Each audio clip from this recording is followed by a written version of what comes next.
Are we here? Are we alive? Are you here? Am I here? Is Elden Ring here? Let's get some game audio. Well, give it a moment. The music will play in just a moment. Hello, hello, hello, everybody. Good morning, afternoon, evening, wherever you are in the world. Hi, Lumi here, and welcome back to Elden Ring. See what I did there? Where last time we explored the Abyssal Woods and we went to Midra's mansion and we did the Midra boss fight, which was certainly one of the most disturbing and fascinating boss fights in this DLC thus far, I must say. And so, now that we have gotten all of that out of the way, we are free to actually finish the rest of Shadowkeep, which does involve a confrontation with Mesmer the Impaler himself, son of Queen Marika, who has been abandoned here in the Realm of Shadow. At least I believe he has been.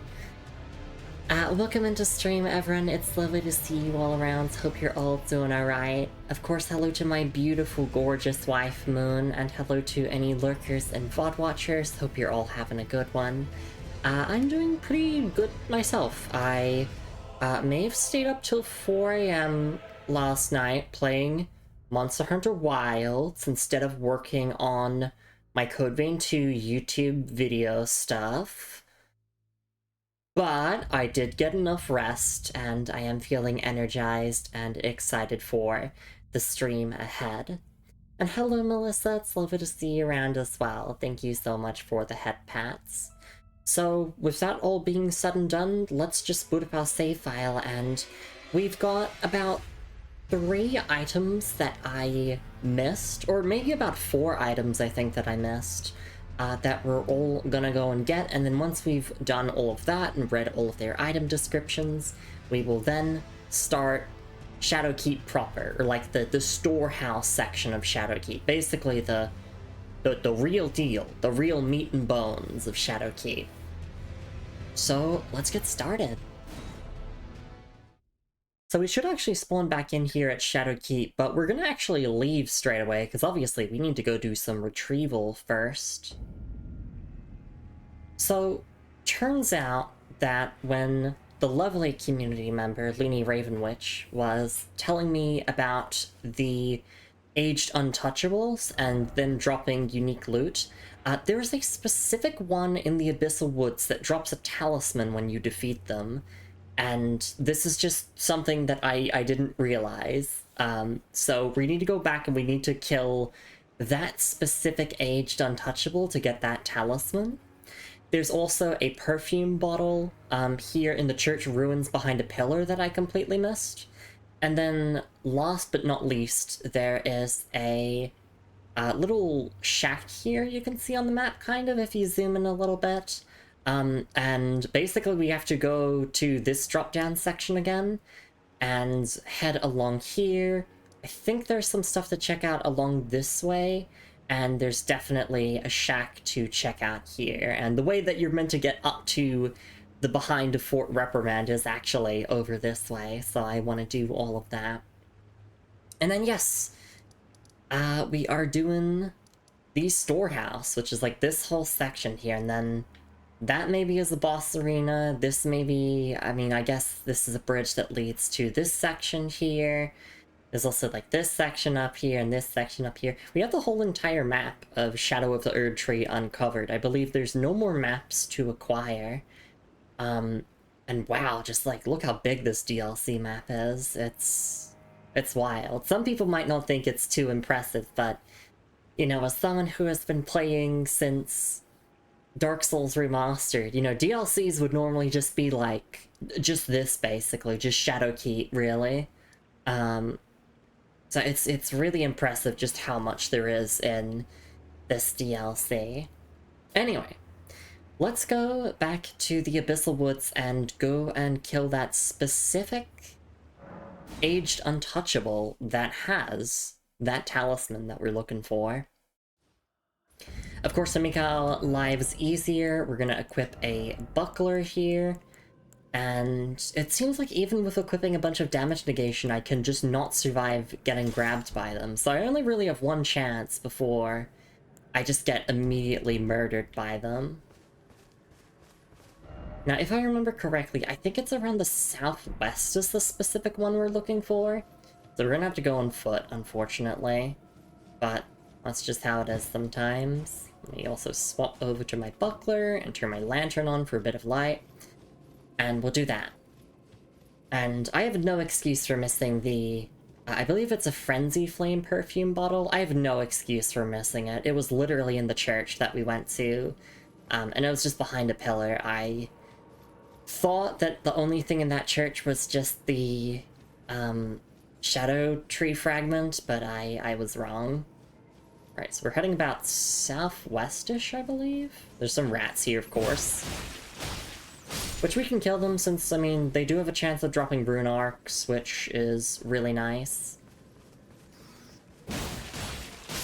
And you can bet your butt that I'm gonna be using my rune arcs for Mesmer. I mean, he's basically like the poster boy of the DLC. Like, when you go to buy the DLC on, like, most storefronts, like, you see the promotional image of, like, Mesmer, and he's, like, you know, he's sitting at the throne, and he's looking all intimidating and everything. Crouch in the undergrowth. Nope, so this is the one that drops the talisman, I believe. First off, parrying, try critical hit. So if we die, we're just gonna have to try this again. So you're gonna yell at us, and then you're gonna teleport and hit me. Because my Grandma Oz cannot react.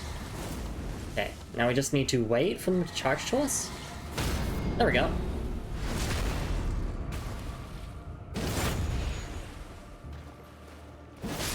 I didn't think I would get that first try. But there we go. The Aged One's Exaltation. Now we could look at that description straight away, but also, let's just go and grab the perfume bottle first. And then we can read both of those together. Then we'll go to the little hut that we missed and check that out there. So, it should just be behind one of these pillars. And I feel silly for having missed it. Oh, yeah, I mean, it's literally right there. There we go, Frenzy Flame perfume bottle. So let's take a look at our first two item descriptions of the stream. Starting with the Frenzy Flame perfume bottle. Perfume bottle remade into a weapon by perfumers of the realm of shadow. Attacks release perfumed powder, producing frenzied flame. From time to time, perfumers set out on journeys to pursue new aromatics and flower gardens. And the skill is Kick, it is infeasible, it has an intelligence requirement, so obviously we can't use it. And it's pretty much just the exact same description as all the other perfume bottles. Yeah, made by perfumers of the realm of shadow, it's pretty simple. I do wonder what the moveset is like for the perfume bottle, but I can't be bothered to check. I'll just look up a YouTube video sometime if I can remember. Alright. Just read this again in my head, make sure that, you know, my brain is in a reading mood right now. I'm pretty sure it is, though, because I've done a ton of reading today. Or I might be all read out then, because I read too much. Alright.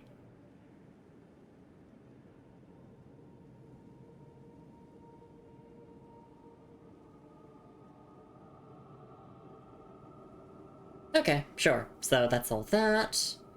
And then... Aged One's Exaltation. A talisman depicting the exaltation of the aging untouchable, whose head resembles a sprig of ripe grapes. Raises attack power when madness is triggered in the vicinity. Gift your madness to our lord. Bless our brethren with grapes. Take care that they fully ripen. Interesting. Because I've spent some time off stream sort of...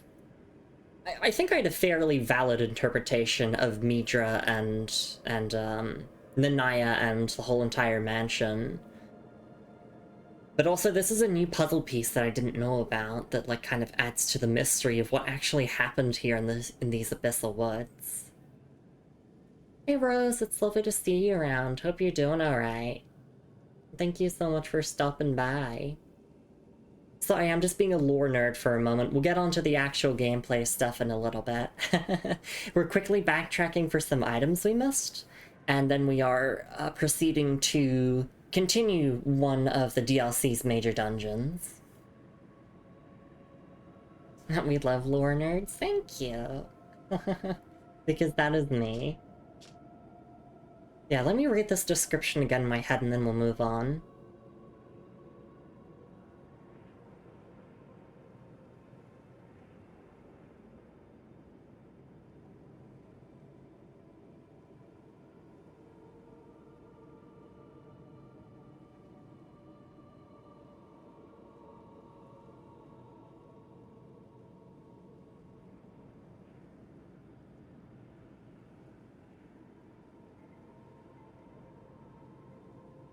Okay, yeah. Just that bottom passage really interests me. Give your madness to our lord, bless our brethren with grapes. Take care that they fully ripen. The term brethren has been used very often when talking about the servants of Meager's Manse. So I believe that, yes, there's the connection here. My interpretation is that Meager didn't choose to become Lord of Frenzied Flame, but it was either the Inquisitors or just the Hornsent in general. I mean, Inquisitors are Hornsent, who, like, came and executed and tortured all these people and made them basically serve as vessels for the Frenzied Flame. And it seems like the aging Untouchables seem to be very much the same. That, you know, they were originally servants and that they were basically created as, like, vessels to share the grapes with each other. I don't know. I feel like I'm saying absolute nonsense right now. I'm not the one pretending I know Elden Ring lore. Yeah, don't worry. I'm just being a little nerd. I'm just speaking my thoughts out loud, even though normally my thoughts make sense to me, but right now I have no clue what the hell I'm waffling on about. I don't know what I'm going on about this time.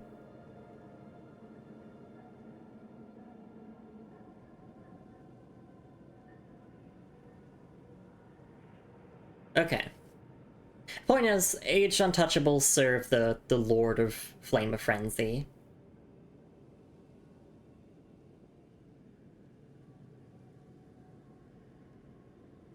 And as for its effect, I don't really care about it.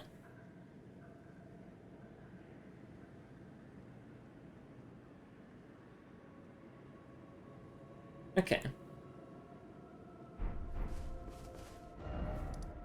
So now we need to go and we need to do a little bit of backtracking from the castle front here. Because there's basically an entire section of the map that I thought was in the Abyssal Woods, but it actually isn't. If there's one problem with the Shadow of the Erdtree map, is that there's a lot of verticality, but the game doesn't really communicate that to you all too well, in my opinion. So some sections I look at and I'm like, oh, that's below me, and it's like, no, you can get to that spot from here, and I'm like, wait, what? I thought I could only get to that spot later.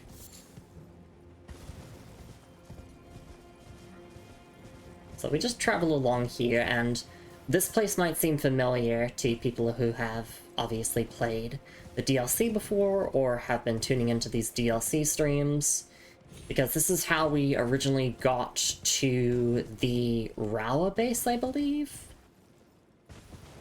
We went, like, through a big cave and everything. Sorry about that, Torrent.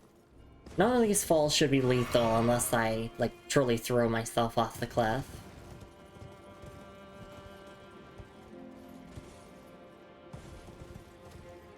Yeah, double jumping does not prevent fall damage. It only counts the distance that you fell initially.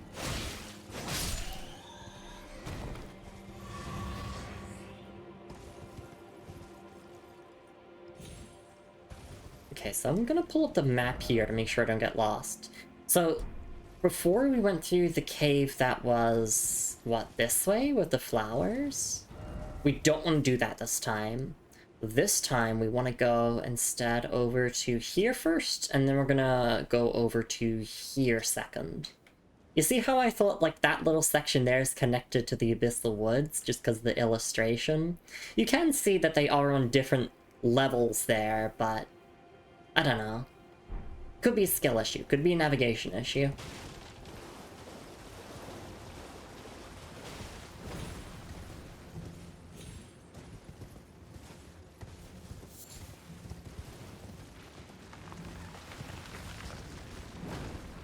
Just ignore the enemies, don't really have much reason to fight them. Since I believe I've already fought that crap before. Are there Volga militia here? Ah, don't care. I'm just built different, I don't care. Yeah, but this little here seems new, so... I do generally like to wipe out the enemies, at least once.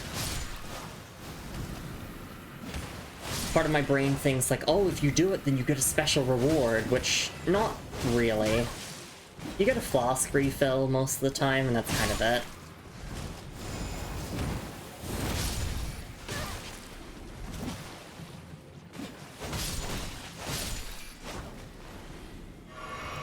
You can just cure the poison. It sure is great to just be able to cure poison just like that. Yeah, even, like, leveling a small amount of faith just so you can use, like, the utility incantations is really nice.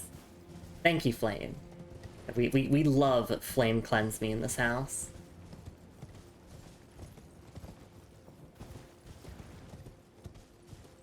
Alright, yep. Just seems like some basic crafting materials here, although I think I already grabbed them. So yeah, I want to look all the way over here, and then I want to go all the way over to the east.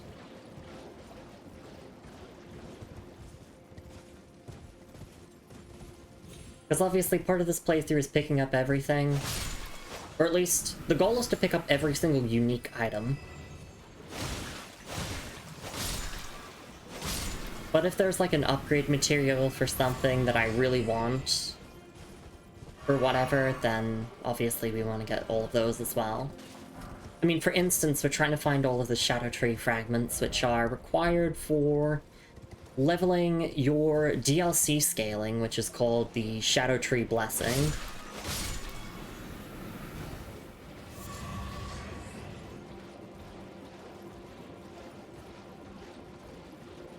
We also want to get all of the Revered Spirit Ashes so that we can...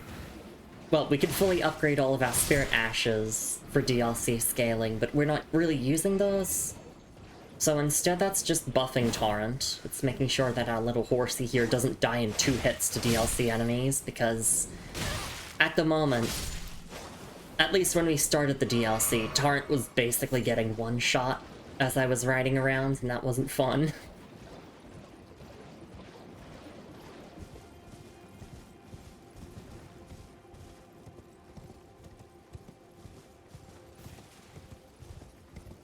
Okay, so this is where I put my marker. I'm just looking if there's like any unique items here. I think when I looked on a map viewer, there was like either a cookbook here or was there a bell bearing? I don't remember. I think it was a cookbook. I think it was a cookbook in the like this swamp area. Hang on, let me check my crafting pool. Poison pot, because I'm pretty sure it's like for a hefty poison pot, I believe. And I would like to be able to make those. Oh, it could also be... Oh, that's the direction we came from, is it not? Am I... Oh no, we haven't been that way. Okay.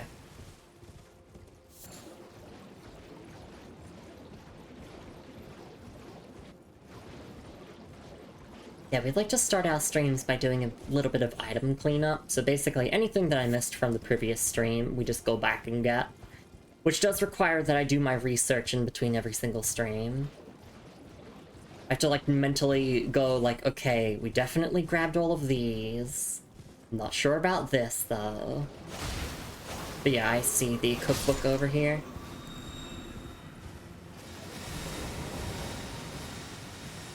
I will get poisoned for going on foot, but, like, come on, Black Flame. We love Black Flame.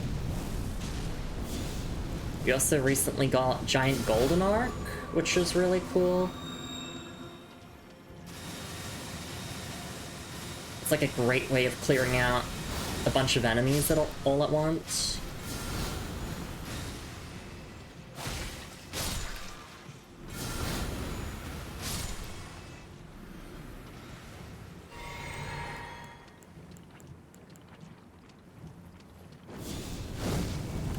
Bonk.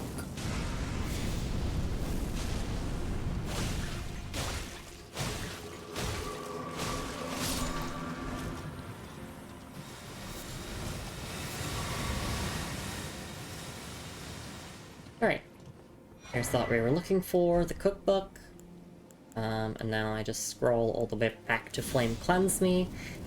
I hope that in future games they come up with a better way of scrolling through your spells on the fly. I mean, Monster Hunter kind of already figured that out with the radial menu. Could you imagine if we got that in Souls? That would be so good.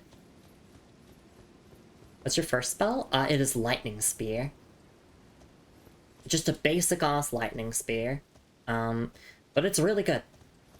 It's just... It's nice to have a bunch of basic projectiles.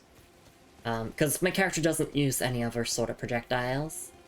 And ask if... yeah, I do know the hold the button trick. Yeah.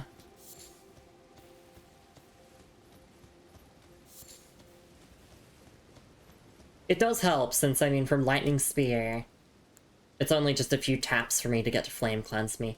If I really wanted to, I could go and change the order around to be a little bit more ideal, but it's fine. Let's take a look at the Greater Potentate's Cookbook 7. A record of crafting techniques of the Greater Potentate who roamed lands near and far. Haunted by the grotesque practice of his village of birth, he stuffed great pots with all manner of things. Acquire the knowledge to craft the following: Hefty Poison Pot. And we typically don't really look at the item descriptions of stuff that you can craft, but I want to check this one. Okay, this one does not provide any lore, it just gives you the functionality. A craftable item prepared using a hefty cracked pot. A cocktail of poisonous materials is sealed inside. Throw at enemies to cause a large buildup of poison. Yeah, most of the throwing pots don't really have any, like, lore bits in their item descriptions. Some of them do, but, like, if someone was playing the game for the first time and they were like, Lumi, which item description shouldn't I bother reading? I would say the throwing pots. You really don't need to read the throwing pot item descriptions. Most of them are, like, pretty useless. Alright. Something incredible ahead, yeah. So we have to find some rocks to destroy here so we can go up this. Try ahead. Try item, so to speak, Lord. Okay, so yeah, they're pointing up there. Usually order them from most used needed immediately, low cost attacks to least used not needed immediately, heavier attacks and buffs last. Just memorize it like a macro, important attacks, 3 clicks from start. Yeah! See, I don't really play much of a caster, but that is something that I should do. I've kept relatively the same incantation order for the entire playthrough, and I honestly cannot remember the order that I put them in. There we go. Somewhere a spirit spring has been unsealed. So that lets us go all the way up to the back of Fort Reprimand, but I actually found a way to get to the behind of Fort Reprimand without doing this, which was really funny. But I guess I can show off the intended way of getting there now. But first we're here for this shack here. which should have a talisman in it and a ghost for some dialogue, I believe.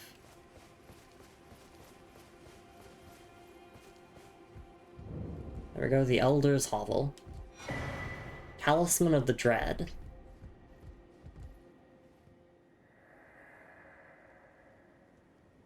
O Bale, tyrant Drake, do your wounds yet ache? Is your fury still yet to crest its zenith? Hurry, hurry, and lay it all to waste. Lay waste to the proud, the conceited each, every last one of that arrogant lot. Okay.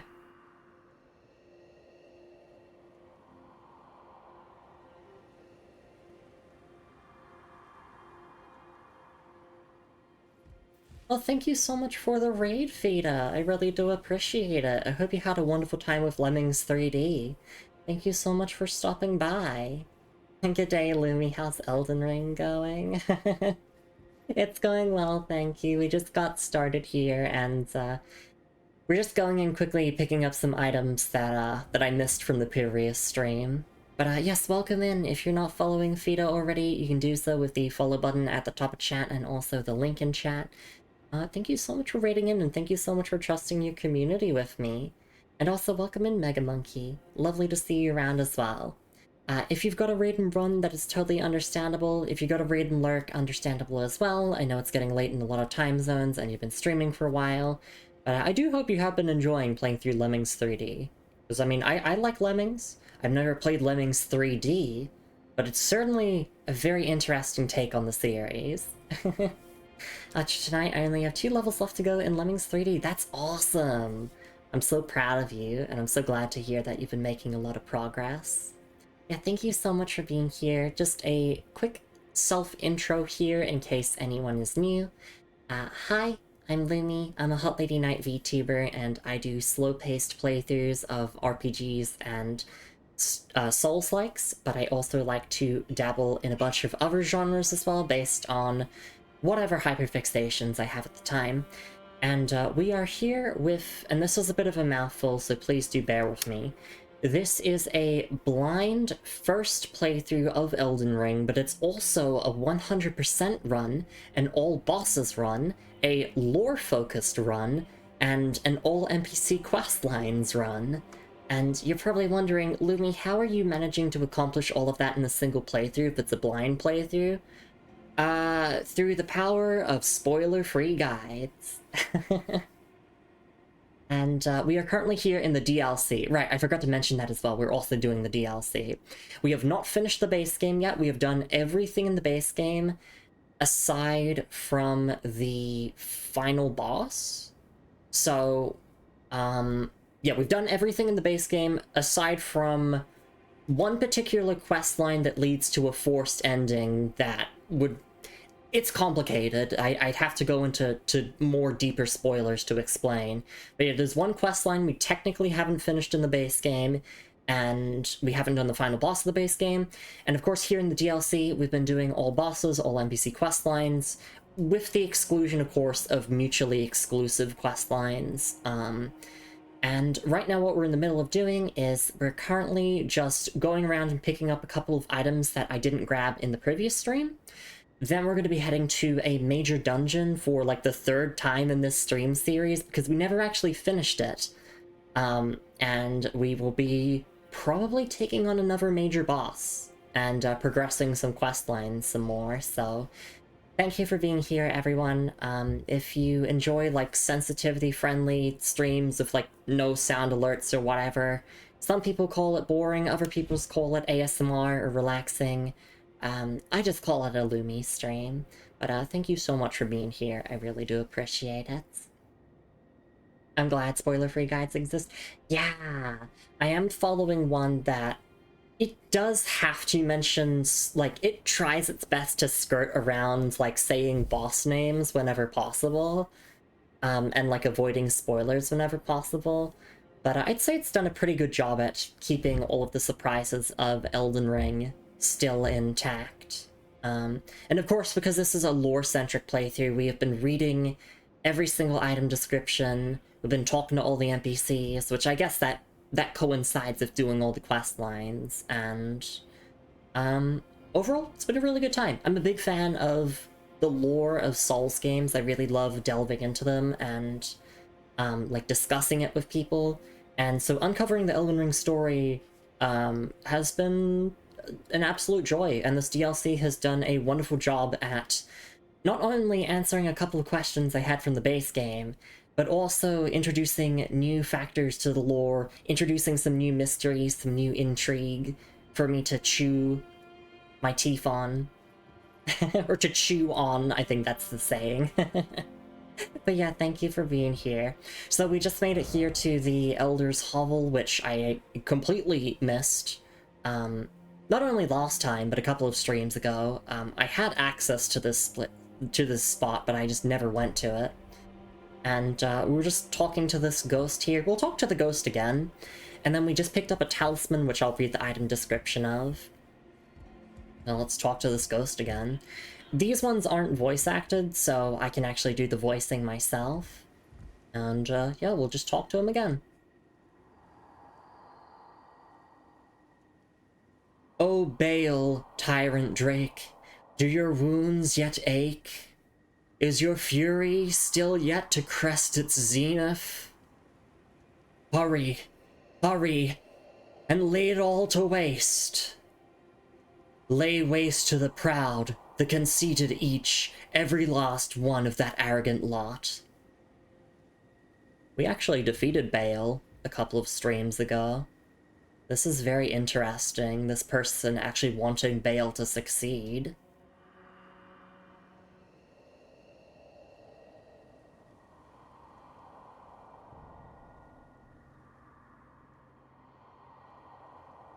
Okay. And now let's take a look at the talisman that we picked up here in this shack, which also seems to relate to Bale. Talisman of the Dread.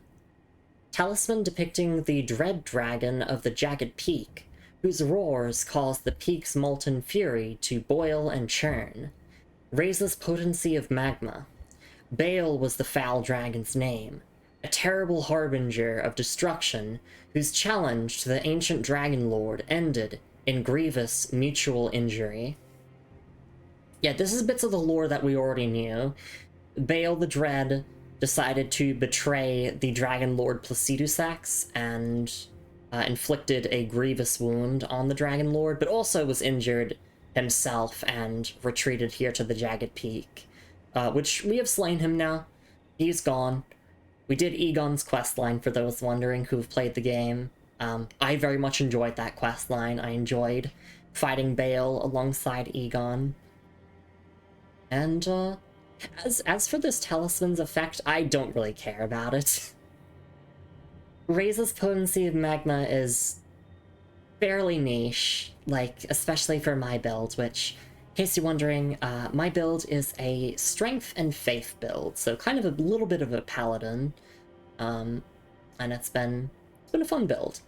I mean, I normally go for a strength build in most Souls games, but I'm doing strength faith in this game because people told me that faith is actually good in Elden Ring, because in the Dark Souls trilogy, faith is, like, it's not awful. You can beat the game with faith, but, like, faith in previous Souls games just, it wasn't the best that it could be, and Elden Ring really took the stat of faith and was like, okay, what if we gave you all some, like, really cool spells and a bunch of cool things with faith?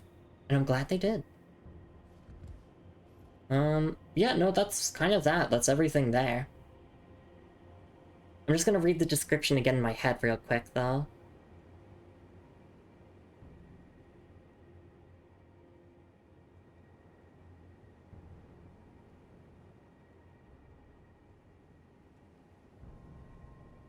In case you're wondering why I do this, like why I quietly read it in my head, it's because I am disabled and I do have problems with processing and retaining information, so typically when I read something, I like to read it once out loud for stream, and if my brain needs extra time to process it, then I'll just read it again quietly before we move on. So I do go quiet for, like, 30 seconds, a minute or so just to read something again. But then I'm back to my commentary and all of that. I also don't like talking over, like, story and cutscenes in games, so I also, like, I'm very quiet for those things as well. But yeah, sorry. Let me read this again in my head and then we'll move on.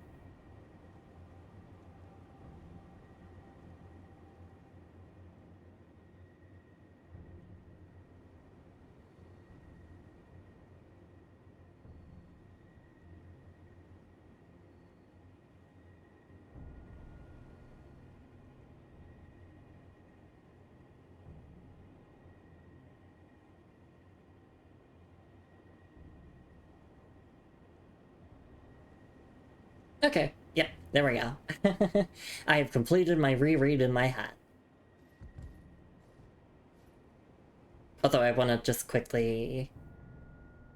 Right, okay, raises potency of magma. Right, the effect is that not really something that I care about in terms of utility.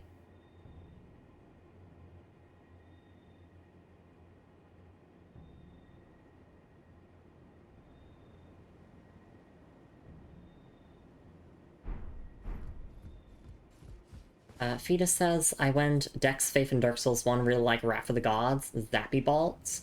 Yeah, Wrath of the Gods is a very fun incantation. I'd say that Faith isn't the best in Dark Souls 1. Like, Lightning Spear's good, but in my opinion, it kind of falls off a little bit after a while. Unless you get the upgraded version, which requires you to do, like, a bunch of co-op with other people, I believe. It's weird. Oh, I wanted to remove my marker over here.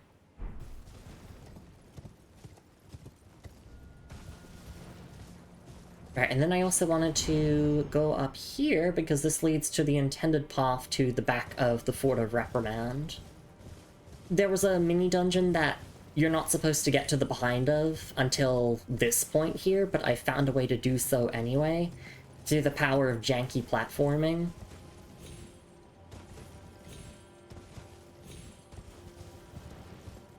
So I do want to see, like, what's the intended way of getting up here? Oh, okay, and then you land here. There we go.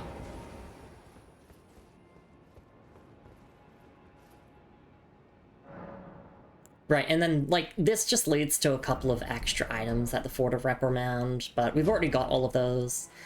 So that should check off everything in regards to items that we missed from the previous streams. Alright, so let's head to... Do we want to go deep into Shadowkeep? Do we want to go straight to the storehouse? Let's go from the main gate plaza.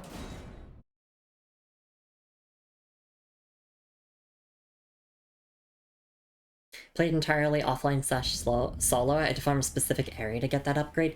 Yeah, it's a little bit tedious in offline, for certain.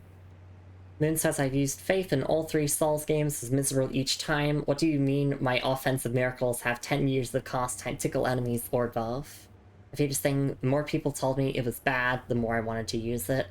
Yeah, I mean, I used a very, very bad weapon when I first played Dark Souls 1. I used a Faith-infused longsword, which the longsword's a very solid weapon in Dark Souls 1. The problem is that affinity infusions are quite bad in Dark Souls 1 because they, like, split your damage scaling between, like... Well, in the case of a Faith longsword, it splits your damage between physical and magic, and because of the way that the game handles split damage, it just led to me tickling bosses. Which wasn't fun, but I beat the whole game like that. I beat the whole game with a shitty weapon that was basically tickling the DLC bosses.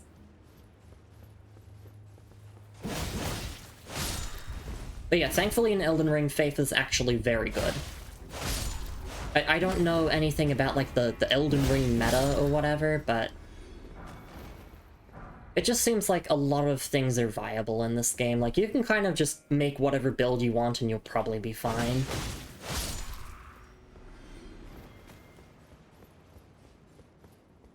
Reason it's bad is mostly not being able to buff them with stuff like Sunlight Blade. Yeah, Sunlight Blade's a really good weapon buff, and infused weapons can't be buffed.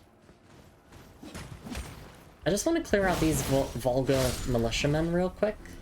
But I do know where the path ahead is.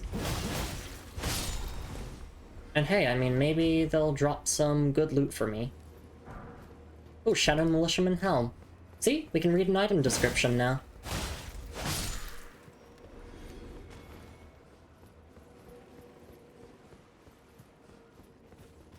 Oh, oops. Hi there.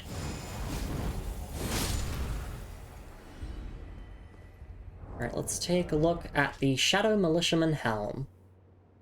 Helm dark as shadow, worn by Volga militiamen. Freshly singed battlegrounds effusing with the stench of the dead.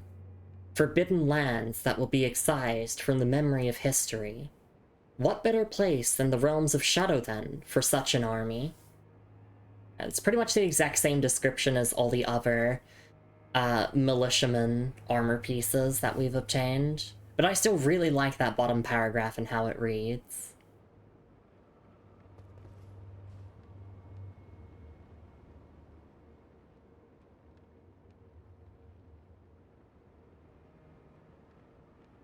Okay. Oh, I should turn my lantern on. I like the little bit of illumination it gives. And it says the reason it's bad is mostly... Oh wait, yeah, sorry, I already read that. Yeah, no buffs, and then Standard does a lot more damage with Faith plus any Faith buff than Faith slash... or Faith plus Divine slash Occult Infusion. Fusions might be decent if they could stack. Yeah. But sadly they cannot. But it's okay, because Infusions got better in each Souls game. Like in Dark Souls 2, Infusions are quite good.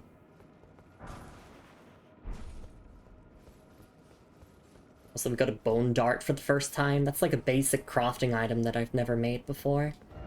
Brass! And this is one of Messmer's Fire Knights. They are not to be underestimated.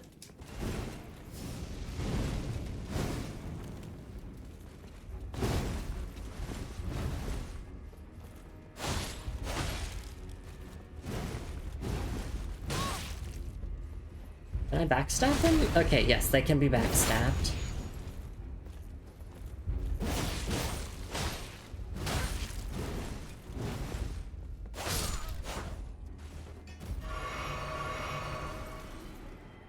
I guess we'll look at the Bone Dart description real quick. Bone Dart.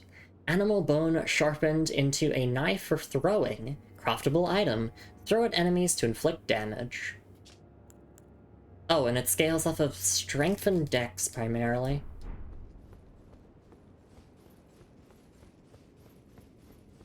Okay, so this should take us to the specimen storehouse.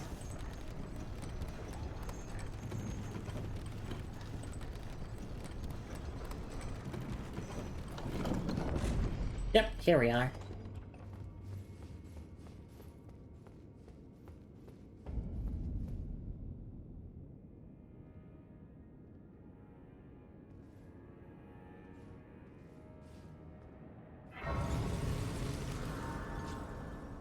Alright, let's get the grace here, and I want to quickly review my notes for what we need to do here in terms of quest lines. I have 3 things here, I believe. So firstly, we need to speak to Onspock on the first floor of the specimen house. Then we need to speak to Freya on the 7th floor of the storehouse. And it also notes that if you have the secret right scroll, wait to give it to Onspock until after Messmer. Okay. I do believe we need to find that scroll for him, like, anyway. So if we do find it early, we just don't give it to him just yet.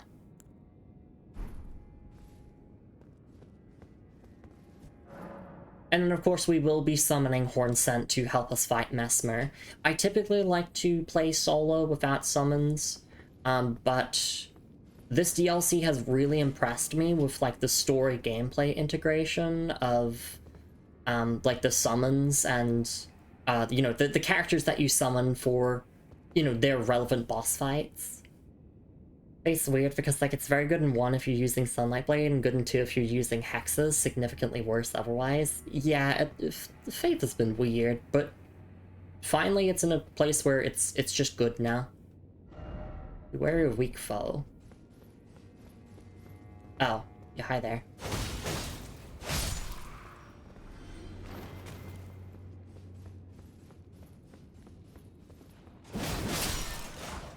I wonder what this creature here is. It does look like a divine beast of some sort.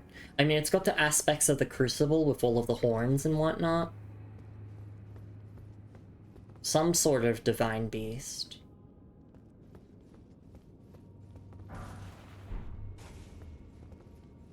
I can squeeze through here. This doesn't lead to anything, though. Wait, no, unless it does? Oh my god, it did.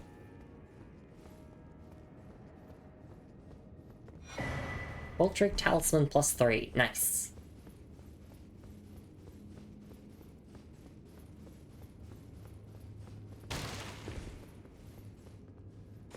I guess I can platform all the way around here, but, like, does this get me anything? Or was that the only thing in this room?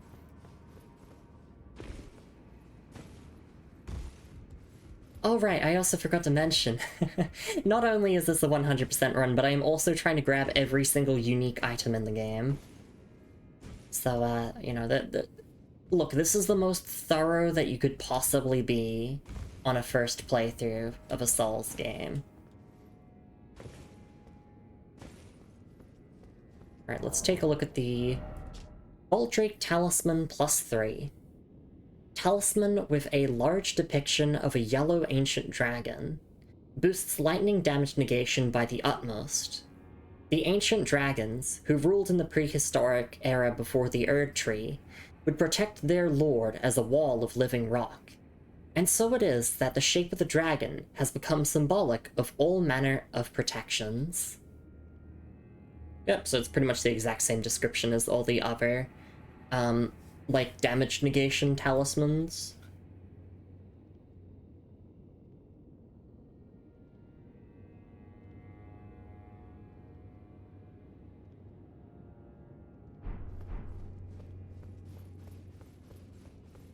Yeah, no, it seems like a bit of a dead end here. We'll just have to go back.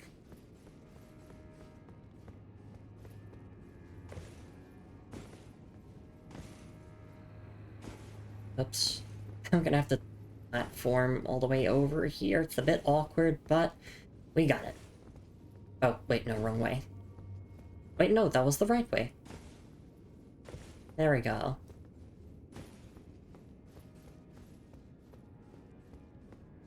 I wonder, can I... is there anywhere else I can squeeze through? No, it doesn't look like it. Not on that side, at the very least. Oh, and I did activate the summoning pool here, right? Yeah.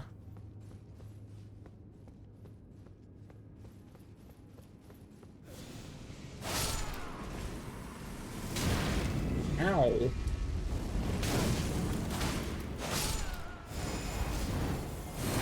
Actually, that one wasn't hostile to me. I just assumed that if it turned around, then they would start attacking me.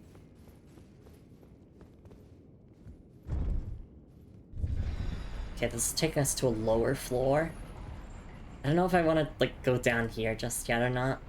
I just want to start by fully exploring the first floor. I feel like there was more I didn't see.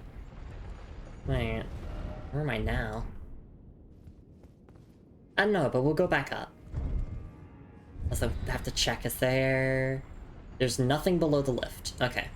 That's just a Souls player thing. You always have to check to see if there's something under the lift.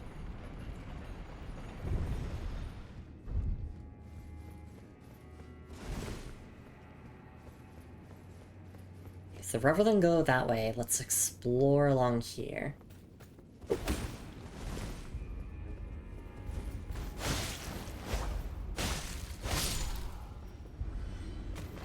There. Okay, so those don't attack you. But I will not attack the shadow denizens who are just, like, reading and chilling in the library.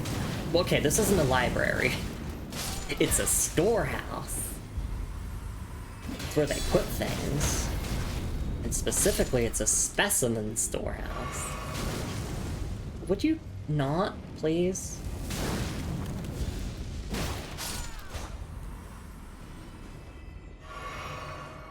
I like the one-handed moveset of Milady for these more cramped areas.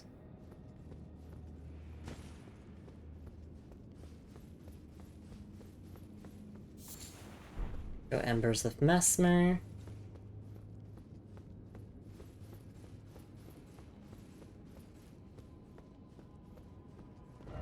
Where of left, okay. The advantages of playing in online mode. Oh my gosh, I think we have nearly the full set of the Shadow Militiamen. Because we just got the greaves and the helmet before. Fire coil. Which one of these are actually chill and which ones aren't? Worry of jumping. Right, because jumping technically counts as, like, damage. If you, like, jump near something, or, like, jump on something, it does damage.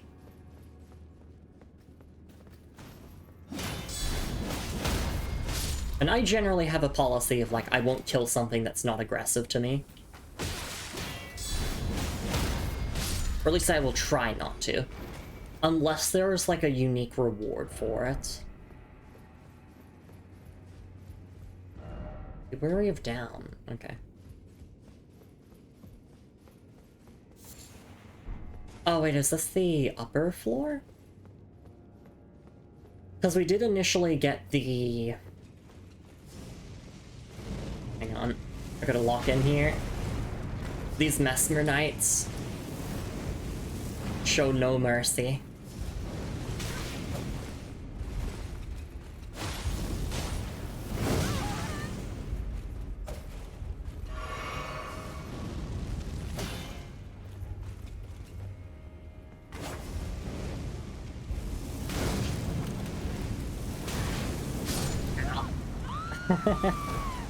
Hey Blair, it's lovely to see you around. Red versus blue night. Exactly. I lost this time, but I'll get my revenge. Hope you're doing alright, Blair. It's lovely to see you around.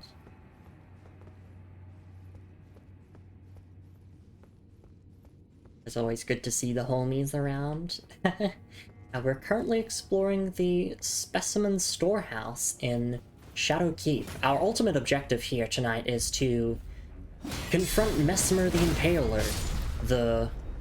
I can't even call him the big bad of the DLC because we got other things to be worrying about than Mesmer right now.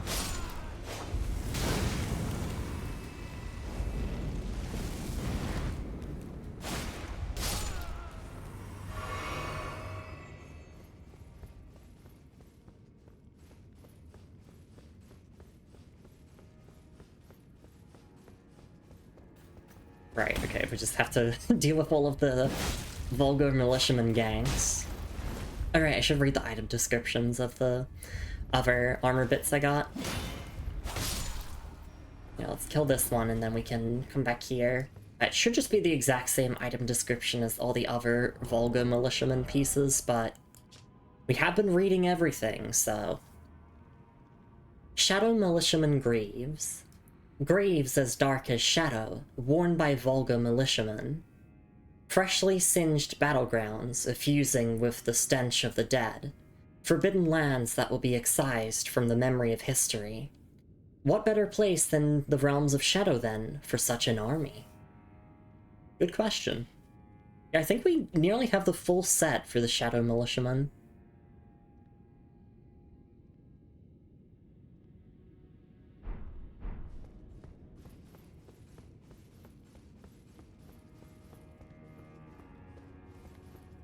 Oh, wait.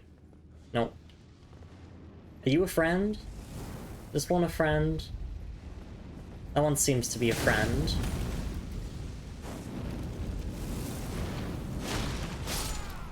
Of course, we will get our revenge on that Fire Knight. Yeah, you chill? Okay, you're not.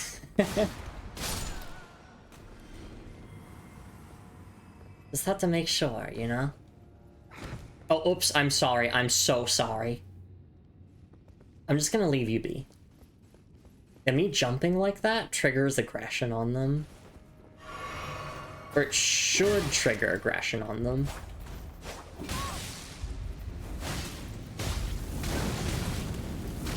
Oh my god, stop.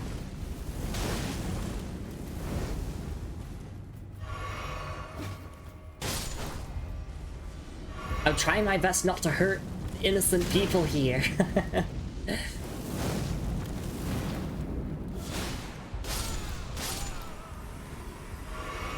Elden Ring's not making that easy when it, like... For some reason, it almost feels like it's prioritizing locking on to the non-aggressive enemies. Like, go on, Lumi.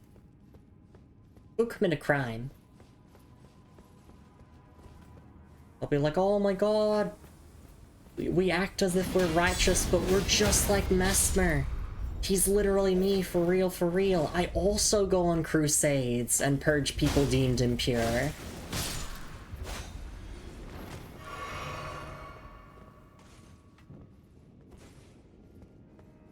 What they say fuck me for. Liar ahead. Alright, so yeah, up here is where we died before, but... Oh, I can feel a sneeze coming on. Hang on. Chill. Oh, and another one, maybe? Nope. I don't even bother trying to mute for those anymore.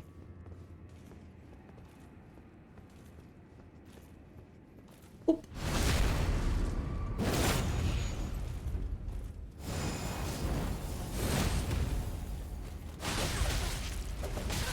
Oh. Oh my god. Oh my god.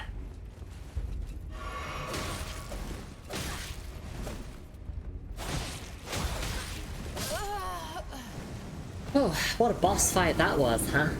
Lumi, that's a Shadow of the Earth Tree enemy.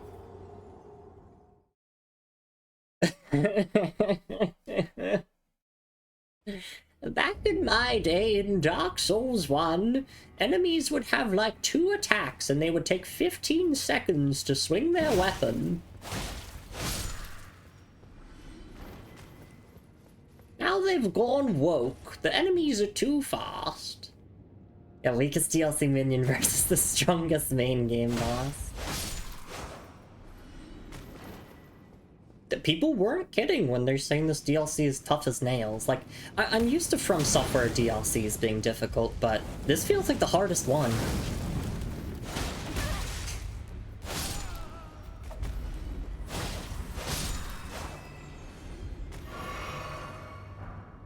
Well, I mean, the Night Rain DLC is also incredibly difficult as well. A serious debate about whether this DLC went too far. Yeah. I think I'll reserve my full judgment for once I've finished the DLC and I've had some time to think about it in retrospective.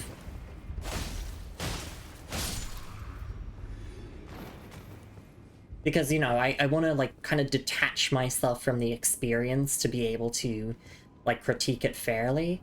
But one thing I can say for certain is, definitely feels like From Software almost feel as if they have an obligation to keep one-upping themselves in terms of difficulty.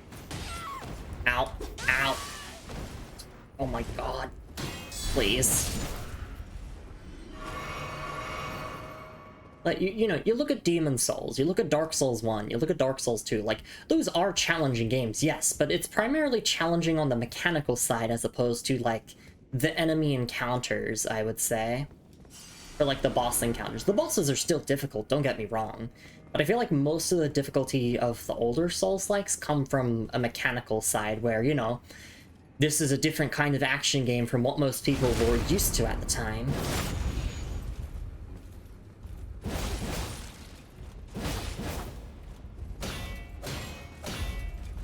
But now it definitely does feel like with Elden Ring, the difficulty has started to shift more to the enemy encounters and the boss encounters.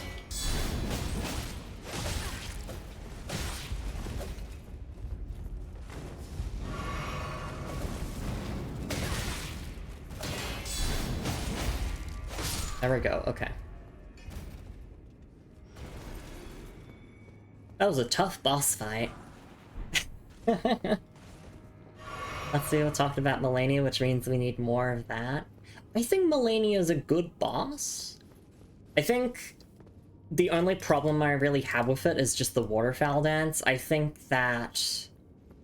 I don't know how you could pull off a move like that in a Souls game without, like, making it impossibly hard to figure out what the fuck to do.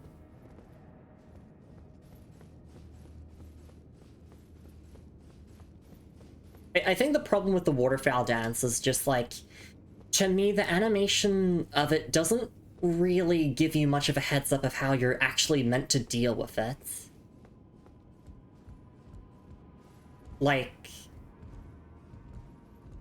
Some people say that, like, a boss move blah, I can't do words. Hi, Soroka. I'm stuttering on my words, as I normally do. Thank you for doing the shoutouts, Blair. But I have heard some people say, and I think this is a reasonable take, you know, I might not agree with it fully, but I've seen people say something like, a good boss fight should have a moveset that very clearly telegraphs to the player what you should be doing. Like, the boss moveset should communicate to the player what the counterplay is. And I think that makes sense on the surface level, right? If a boss swings their, or like lifts their sword all the way up, they're probably then gonna swing it down, and you need to dodge to the side for that. But what if they raised their sword up and then they suddenly did, like, a kick for some reason that catches rolls? Well then, I mean, that's just kind of a bait. You fell for the trick. That's part of Waterfall Dance, is when she zero frames it, proceeds to spam it. Yeah! I block this next up. But I feel like the animation of Waterfowl just, it doesn't make it clear to the player how you're meant to deal with it. Okay. In other words, think about it like this.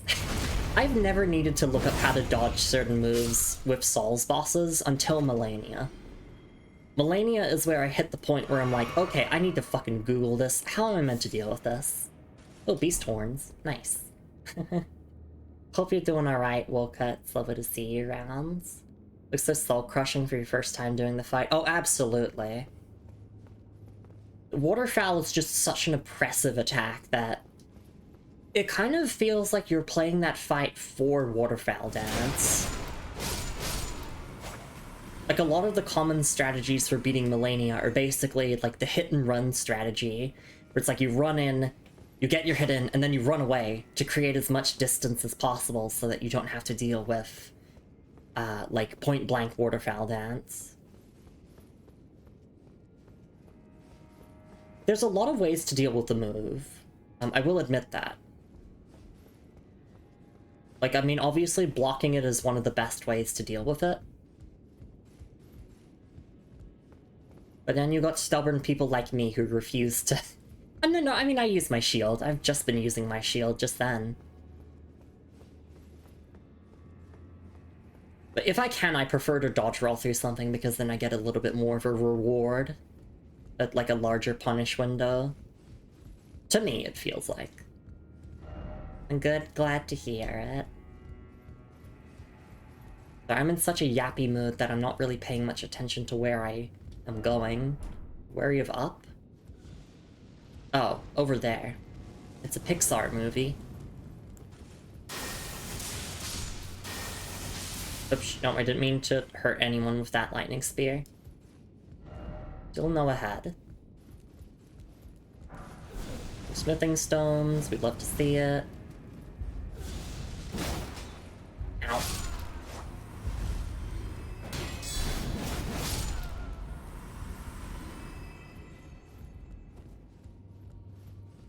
Is there anything if I drop down there? Oh, no, I've already been in this room. That's the room where I got the +3 lightning damage negation talisman.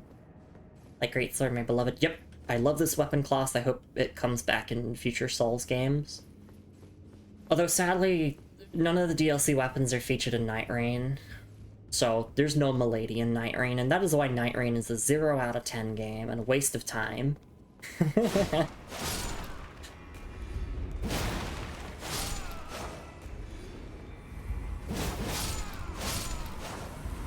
Yeah, what's even the point?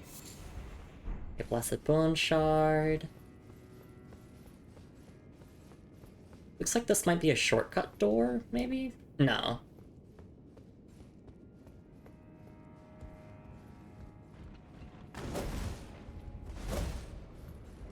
Backstabs, please.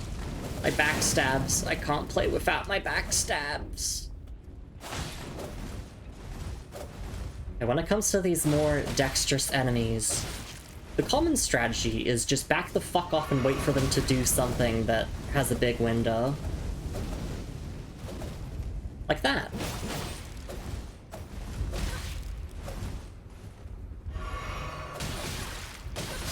Oh my god, I got my ass slapped. Oh, what a boss fight that was. It does make sense why they would be a really hard enemy, though, because, like, these are Messmer's top-ranking knights, you know? These aren't the jobbers that we've been fighting throughout the early parts of the DLC. This is the real deal.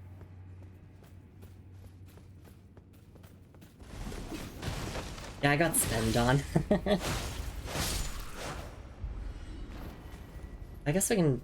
Oh, actually, looking at the time, we should probably take a break in a little bit. Let me just read the item descriptions that we have waiting. Only this one. Beast Horn. Horns suffused with spirituality. Material used for crafting items. Found by hunting horned beasts in the realm of shadow.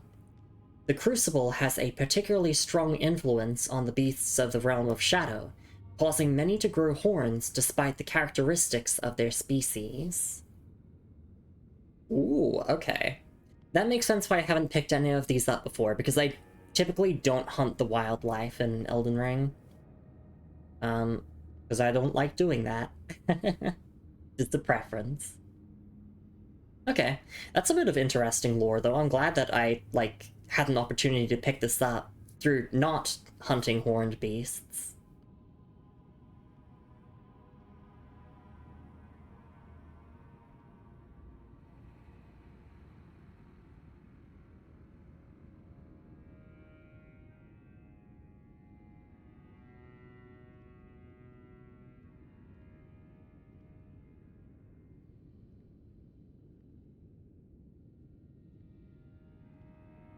Okay.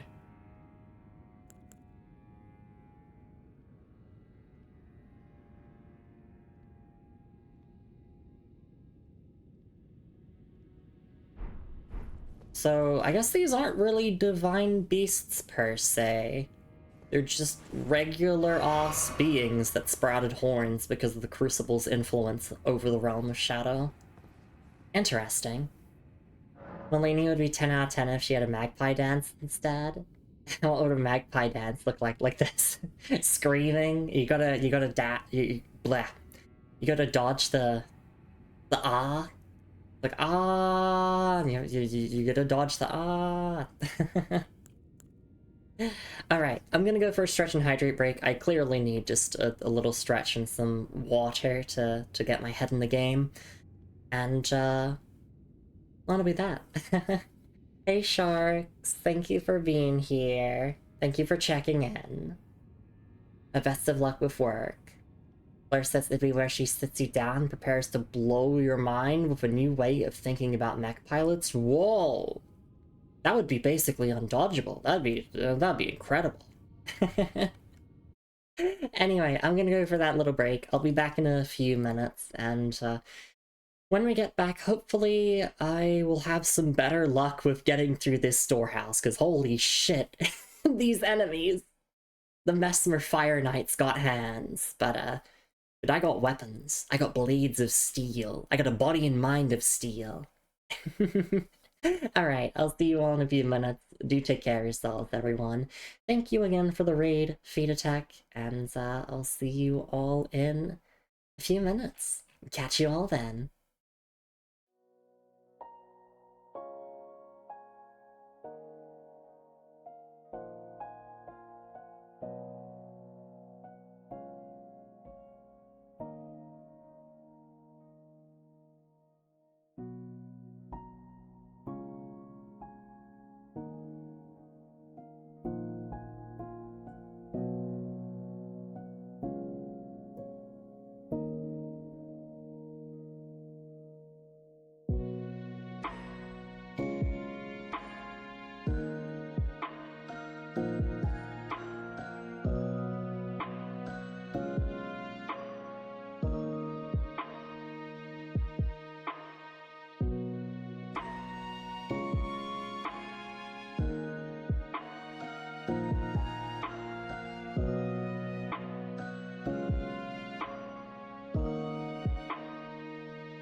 Alright, and I am back. Thank you so much for your patience, everyone. It is always appreciated. Also, gotta get a shout out for the homie Blair. I really hope that Surreybot adds auto shout outs for when, like, a trusted community member or friend, like, chats for the first time in a stream. Because Surreybot does have those auto raid shoutouts now that I've got enabled, so you can rest easy, mods. You don't have to shout out people who raid in now anymore. You can just kick back and relax. And just come and go as you please. But yes, let's continue on here, and hopefully we can make some more progress in this storehouse. Yeah, the Mesmer Knights are very oppressive. I will say, though, if there's one thing that Elden Ring does that I really like, Elden Ring puts a big emphasis on damage negation, so we might actually equip a damage negation talisman to deal with those Fire Knights. Typically, I only really put them on for boss fights, but like the Godfrey icon's not really doing anything right now for Milady, so we could swap that. Yeah, let's do that. Let's equip some physical damage negation.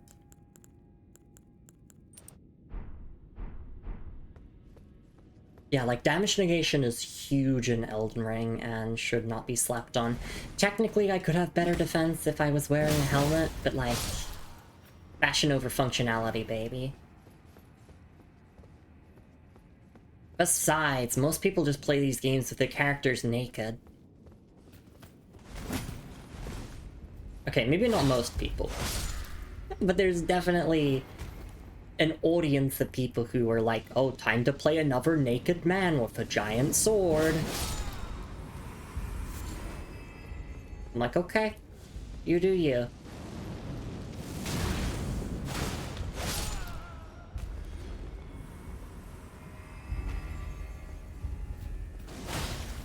So we're just gonna go through and we're gonna clear out these enemies slowly. Well, not slowly, actually. We want to rush them down before they cause any problems.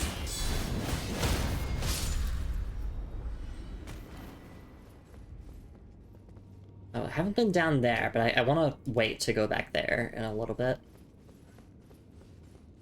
I have this habit where, like, I'll come up with a specified order that I want to explore an area in, and then I will commit to that order, no matter how illogical it is. Like, I should go into that really tiny room and just see what's in there. But, like, my brain has stubbornly decided, no, I must explore in this specific order from A to B. And if I break that order, then the entire world will collapse. Or something like that. Besides, I want to get my run back on these bitches. Oh my god, why did I try to...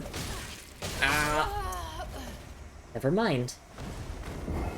The Night Rain memory got to me. Actually, that's not true. The Code Vein 2 muscle memory got to me, because you have to click in the left stick to run in that game. It's trying to run backwards. But this game has a stealth button.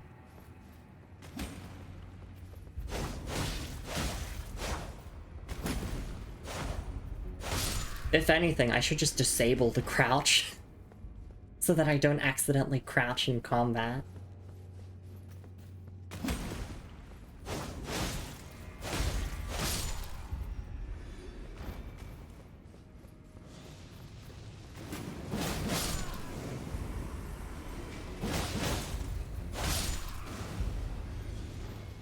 And now this is just going to become muscle memory of rushing through here and killing all these enemies. So I go here, we get you, and then we get you.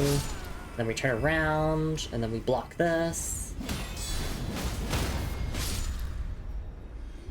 At least Milady is such a fun weapon that I really don't mind struggling here, because I get to swing this weapon around more. Oh my god, I'm so sorry.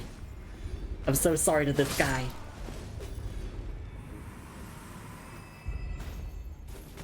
Oh wait, wasn't that a grab attack?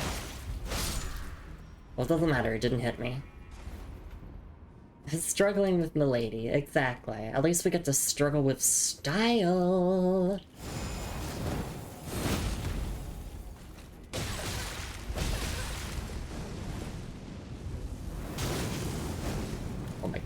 these.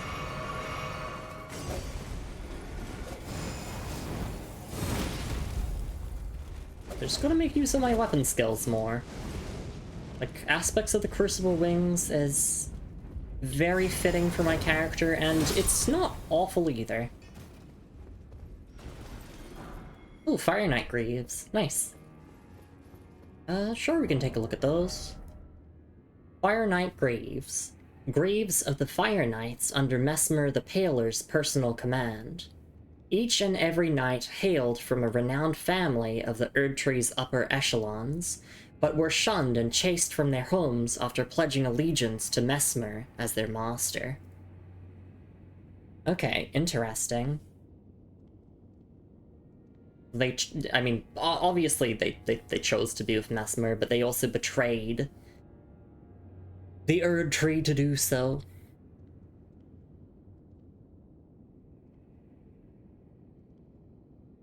Oh, and thank you so much for the raid, Hidden Donut. I really do appreciate it. I hope you had a wonderful time with Ball Pit. It's lovely to see you around. If you're not following Hidden Donut already, you can do so with the follow button at the top of chat and also the link in chat. Thank you so much for being here. Thank you for trusting your community with me. I really do appreciate it.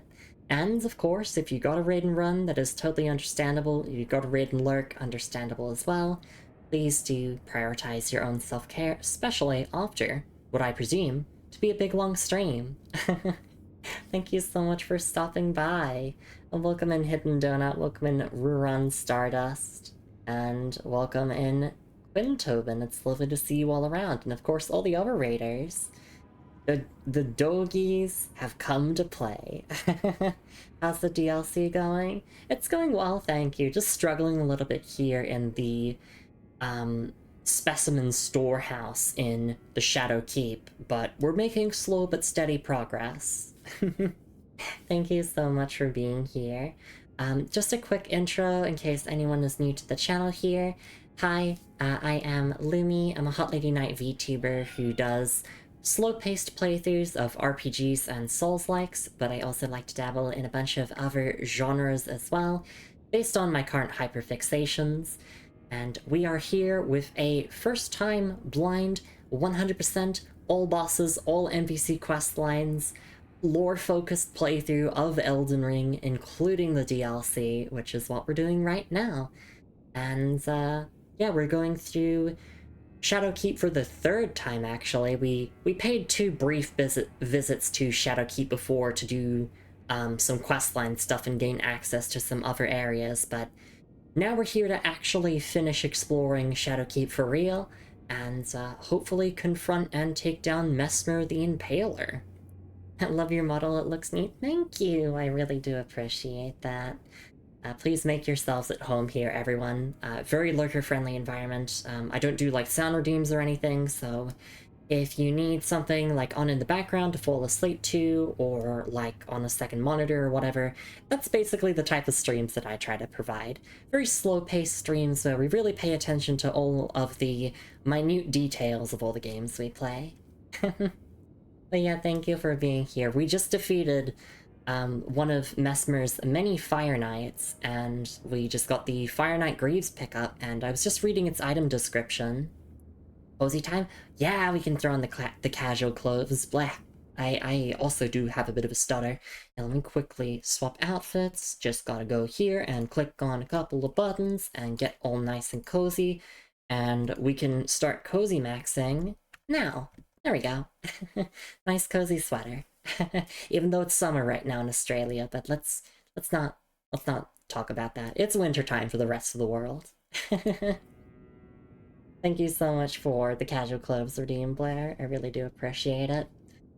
Yeah, I suppose we can just read this item description again for the raiders, just so you can get a feel for how I like to read all of the item descriptions of all the items we get in Elden Ring. So here are the Fire Knight Greaves that we just picked up. Greaves of the Fire Knights under Mesmer the Impaler's personal command. Each and every knight hailed from a renowned family of the Erdtree's upper echelons, but were shunned and chased from their homes after pledging allegiance to Mesmer as their master. Oh my goodness, and another raid. Thank you so much for the raid, Emmy Kasumi. I really do appreciate it. My goodness, am I popular tonight, it seems. I hope you had a wonderful time with just chatting. Thank you so much for stopping by. Welcome in, Ash. Welcome in, Melissa. Welcome in, Bedroom Devil. And of course, welcome in, Emmy. It's lovely to see you all around. Programming FOP raid. Ah, you were doing programming, I see. I hope that all went well. Thank you so much for raiding in. If you're not following Emi Kasumi already, you can do that with the follow button at the top of chat and also the link in chat.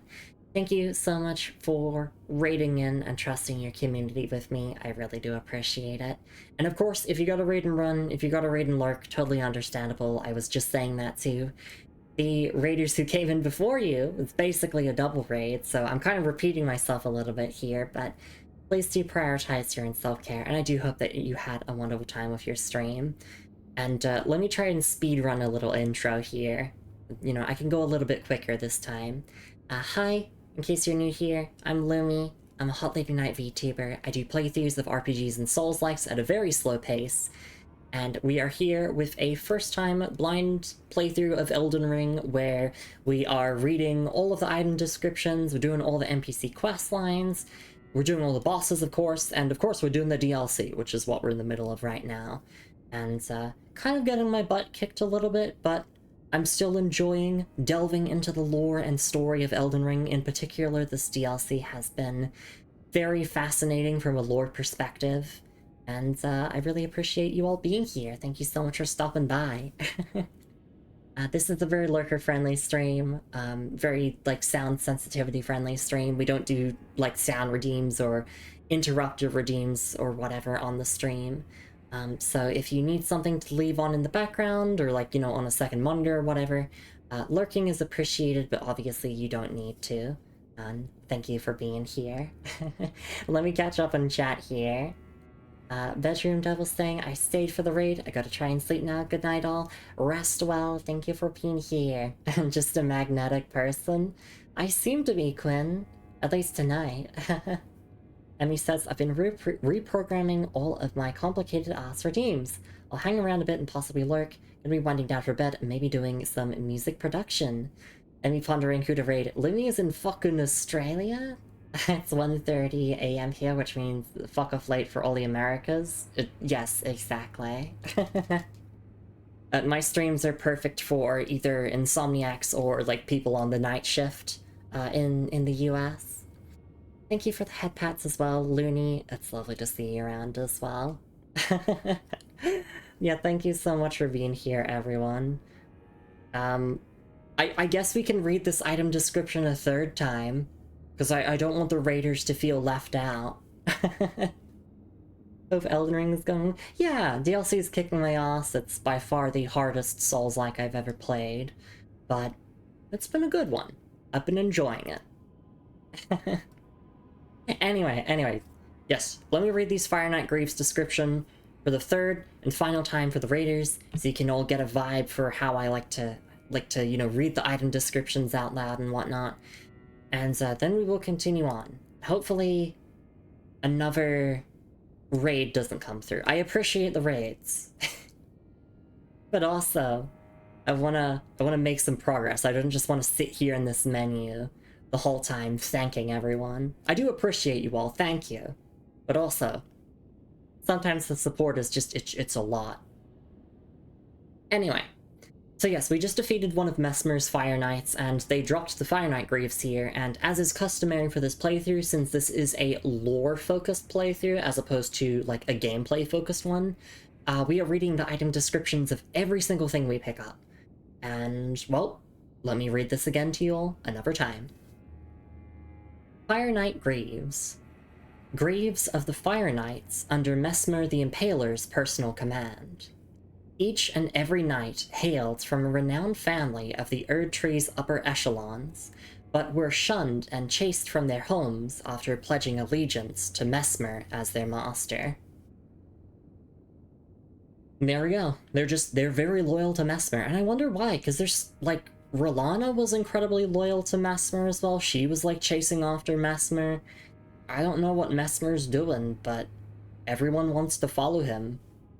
We'll have to figure out all the more reasons why. I mean, Messmer was basically the leader of a crusade here in the Realm of Shadow that basically led to the genocide of the Hornsent people. So I don't know what they see in a genocidal maniac. I really don't know what they see in him, but we'll find out as we keep on playing. That's the beauty of playing through a Souls game with a lore focus, is that you get to uncover the mysteries as you go along. Alright, now I can close this godforsaken menu and actually continue exploring this area.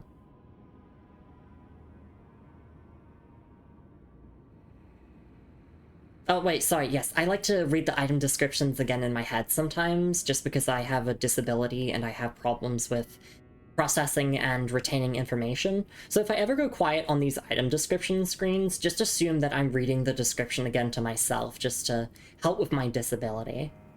So yes, please give me a moment. I just want to quickly read this again. I know, read it for a 4th time, but this time in my head, because that typically helps me with processing information and like actually being able to remember what I read.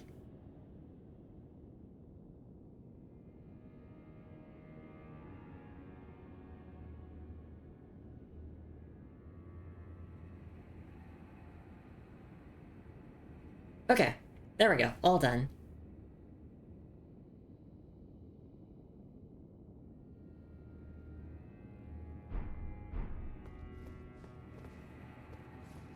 Your stream time is perfect, consistent place for me to head to. I can, when I run late on stream. Thank you. Yeah, the problem is then, that I find it very difficult to find people to raid off into, because, like, everyone's asleep when I finish. Everyone is like, I can fix him. I can make Messmer worse. But also there seems to be an implication that the relationship between Messmer and his mother, Marika, is quite strained.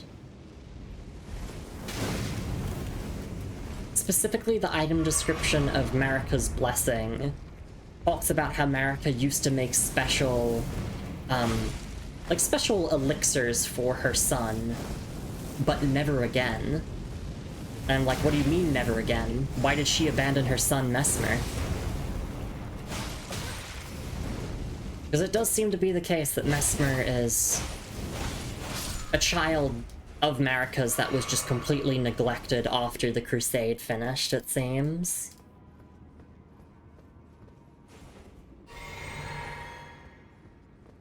Alright.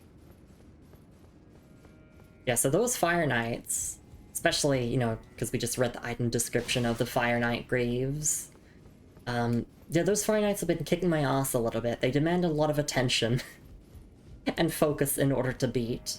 And the one that I died to before should be up here. But I remember that weapon skills exist, and aspects of the Crucible Wings is pretty good.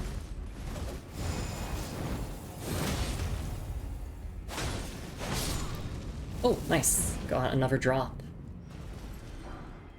Ooh, Fire Knight Short Sword. Nice. So normally, the only way to obtain that would be an enemy drop, so we got lucky. Fire Knight's Short Sword. Short sword used by the Fire Knights. A slender blade that undulates like fire. Blessed with a flame incantation. Further flame imbuement will amplify the effect and greatly increase the armament's power. Okay.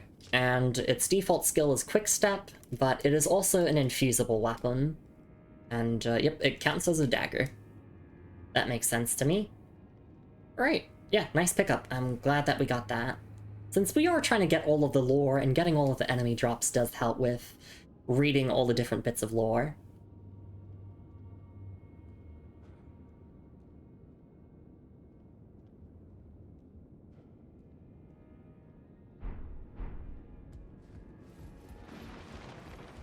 Oh, I hear something going on. Oh, yep, hi there.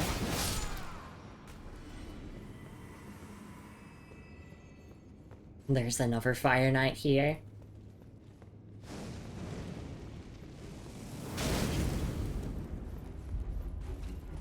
find these ones a bit easier to fight, the ones that have these, like, big thrusting swords. Because their moveset tends to have bigger gaps in it.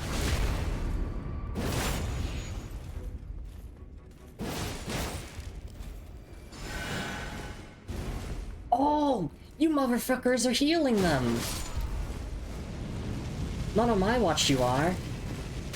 Although I might just die here. Oh god, I might be dead. I might be dead. Oof, okay.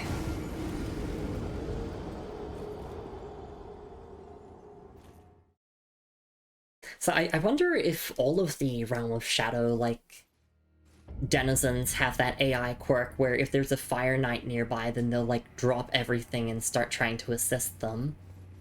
That's very cool if so.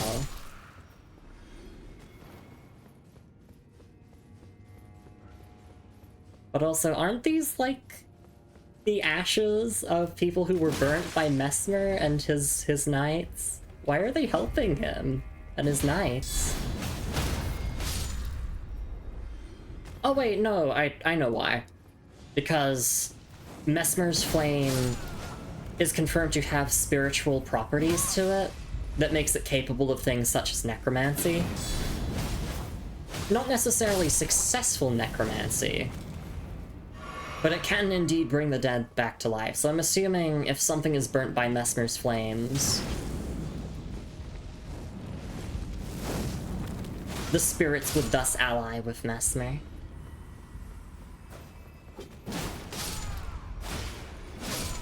I never actually stopped to think about that, but that does seem to be most likely the case. A good eye for cuties streaming? Guess it takes one to know one. So true. Alright, I've refused to go down into this room for no real reason. Let's check this room out. Be wary of dung. Hefty beast bone. Okay. Is Onsbach here? Yes, he is. Righteous Tarnished. It's been some time. After unburdening my soul to you, I had hoped to make a fresh start, but there was one thought I could not dislodge from my mind. So, here I am, quite unable to move on. After Lord Moke's slaying at his dynastic palace, it appears his body has been absconded with, and taken straight to kind Mikola. Surely you recall that I once served Lord Moog as a pureblood knight, after failing him in every regard, and losing sight of my vows. I'd do anything to make amends, in whatever meager way I can. What could they possibly have in mind for Lord Moog's remains? The implications are rather unnerving. What could they possibly have in mind for Lord Moog's remains? The implications... What could they possibly have in mind? The implications are rather unnerving. Okay, I don't know if reloading the area will get us more Onsbach dialogue, but that seems to be it for now. Until we get the scroll, but we have to give it to him after the fight with Mesmer. What could they possibly have in mind for Lord Moog's remains? The implications are rather... Alright. Yeah, that's interesting. So, when we killed Moog, his body was taken here to the Realm of Shadow, but for what reason? What could they possibly have in mind? The implication... Yeah, what could they have in mind with Lord Moog's body? I have no clue. Hey Bronzewitz, lovely to see you around, and thank you! This is a relatively new outfit that I debuted for my birthday stream. I got casual cozy night outfit.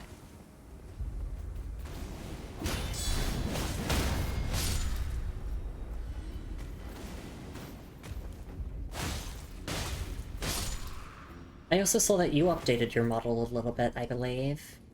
Wasn't able to actually stop by and chat in your stream, though, unfortunately.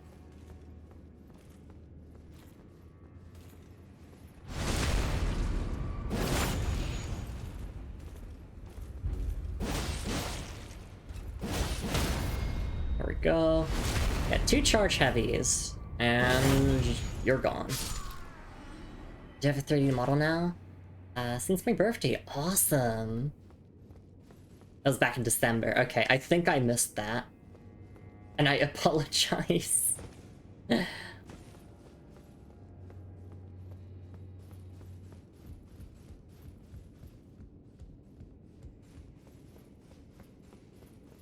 Can I wish you a belated happy birthday? I think... Did I not do that on social media? I feel so terrible if I didn't. Okay, happy belated birthday to you too. Okay, well then we're on equal terms, so it's all good.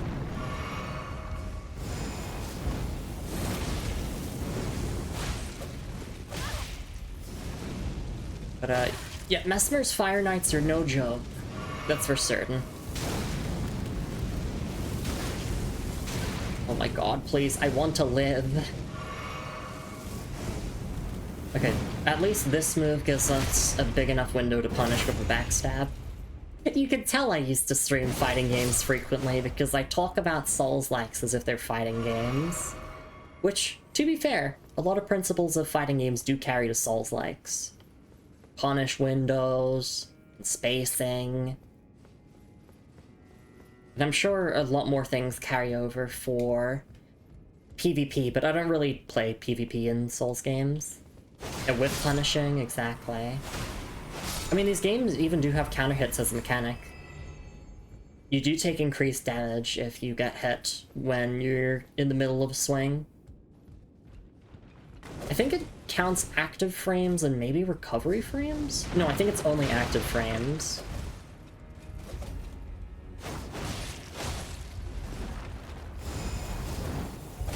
Like, that was a counter hit there. That was fucking massive.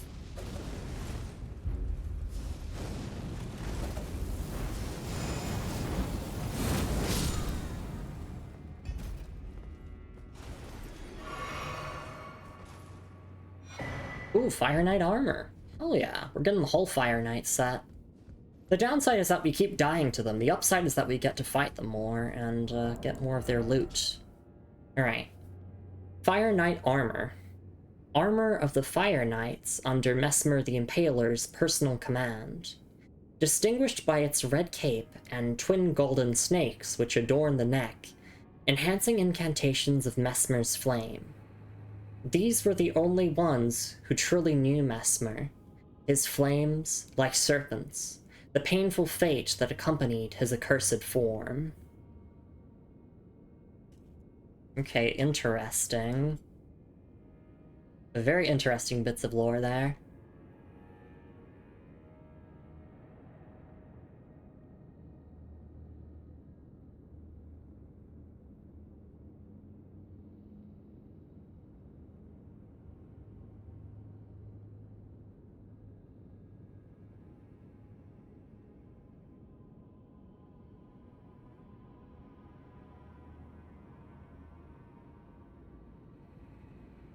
Okay. Have you fought Mesmer yet? No, we have not. In this game of Civil Man, I carry 2 Zweihanders. That's very based. The only Remembrance bosses that we have done so far in this DLC, we've done... And also, just for those who haven't played this DLC, I'm going to quickly name a bunch of bosses if you're sensitive to spoilers, which I am as well. But I'm just listing off the ones that I fought. In terms of Remembrance bosses, we have done the Divine Beast Dancing Lion. We have done Rilana the Twin Moon Knight. We have done the Putrescent Knight. We have done Bale the Dread, who I'm counting as a Remembrance boss. And most recently, last time, we defeated Midra, the Lord of Frenzied Flame. So that's, what, like 5 Remembrance bosses or so? Rilana's quite the filter boss. She was pretty difficult, but... Also quite fair at the same time. And yes, we did do Egon's questline, so we did get the whole Curse You Veil. It was very memorable. Alright. Now we got the Dueling Shield. A thrusting shield, or combined weapon and shield, enables the sorry, let me start over again. I completely stumbled on my words there. Dueling shield. A thrusting shield, or combined weapon and shield, enables the wielder to attack and guard simultaneously. An armament once used in ritual combat performed to honor the Erd Tree, a custom that had somehow remained within the realm of shadow. And the skill is Shield Strike. Okay, it is infusible. I think this is a new skill, I've never seen it before. A skill that uses the shield to attack. Repeated inputs allow for up to 3 follow-up attacks. Okay. Oh, and it doesn't cost any FP. Huh. A very good weapon. Seems like it, yeah. Very interesting. Alright, just reading the description again in my head. I might read the Fire Knight armor description again in my head, and then we'll move on.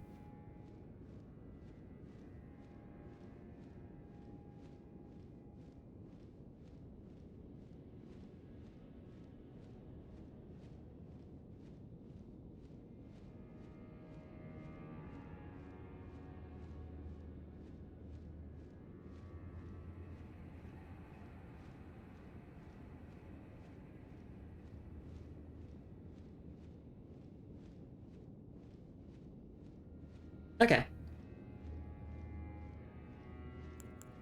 And then just looking at the... Like, the bottom paragraph of the Fire Knight armor is what has me stumped here. Like, what did they mean by this? These were the only ones who truly knew Mesmer, his flames like serpents. The painful fate that accompanied his accursed form. I mean, okay, so firstly, let's break that down. Accursed form, so most likely Mesmer's parents would then be Marika and Radigan, and we know that Marika is Radigan, and because of that, Mesmer was born like accursed. Just like how Melania was born with Scarlet Rot and Mikola was born with Eternal Youth, it seems like Mesmer was cursed with his flames upon birth, it seems like. So a paragraph after you beat Mesmer. Exactly, that's the thing, you gotta beat the bosses and then you get access to the lore for them. It's just, this is building up Mesmer. We're kind of hyping him up a little bit. We're getting bits of lore. We know that he's the son of Marika. We know that he was born accursed. Oh wait. Oh, is this just saying that then his knights just knew him as a person and not just Mesmer the guy with flames? Yeah, that is one interpretation of how you could read this.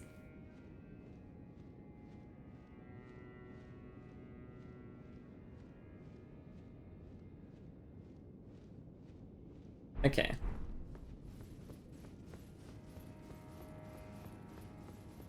Yeah, let's just keep on exploring. There's one other NPC that we need to meet here before we, like, do Mesmer. I mean, obviously we want to pick up every single item before we go and do Mesmer. But, Redmane Knight Freya should be around here somewhere. Well, not like, directly where I am right now, but somewhere in this storehouse. And we need to go and talk to her. Also, we will be summoning the Horn Scent for the Mesmer boss fight, because it's not required as part of his quest line, but, like, there are consequences for choosing to not summon him for Mesmer, if he is still alive, because obviously we could have killed him with Needle Knight Letta, but we chose not to. I sided with Horn Scent.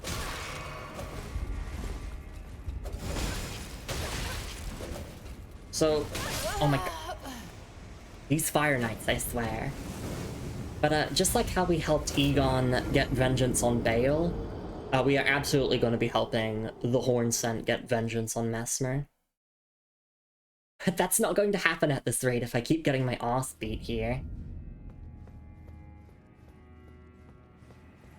Like, I've obviously found the DLC difficult, but this has by far been the hardest area for me, without a doubt.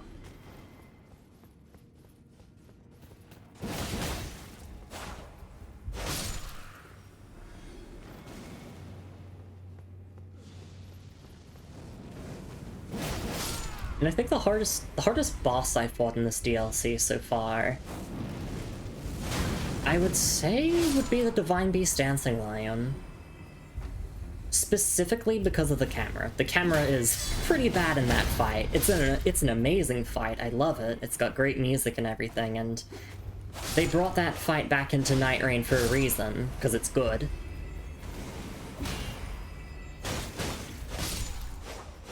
But like the cramped space that you fight them in, it kind of leads to the camera just not cooperating as much as you want it to. I want to check to see if Onsbok has new dialogue, since we reloaded the area. What could they possibly have in mind? The implications... No, okay. He doesn't have new dialogue.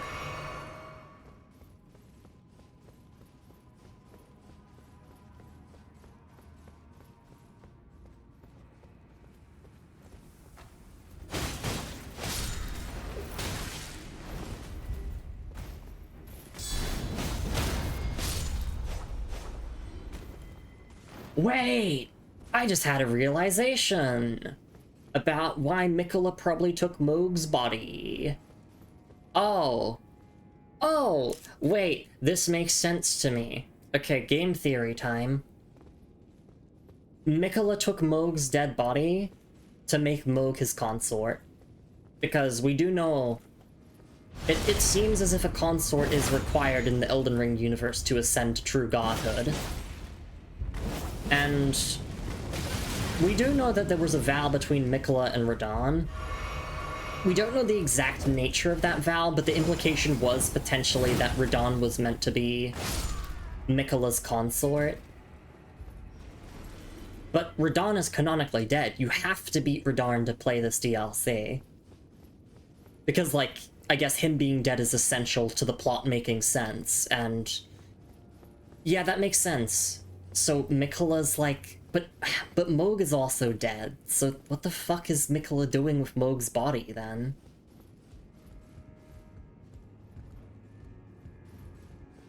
Gonna, like, bring Moog back from the dead? As, like, a little puppet and have him as a consort, maybe?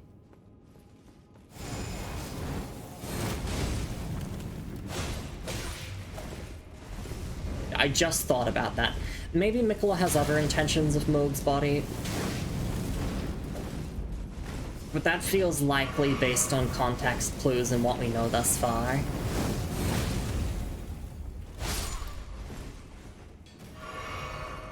And I bet some of you right now are going like, oh my god, does she know? Does she know? I don't know, actually. This is what happens when you read every single item description and become a lore nerd. You're just kind of able to kind of make guesses. Like, educated guesses on what I think is going on.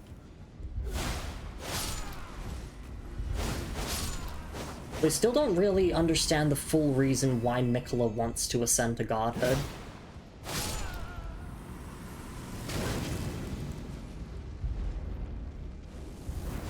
Other than the vow with Radahn, and also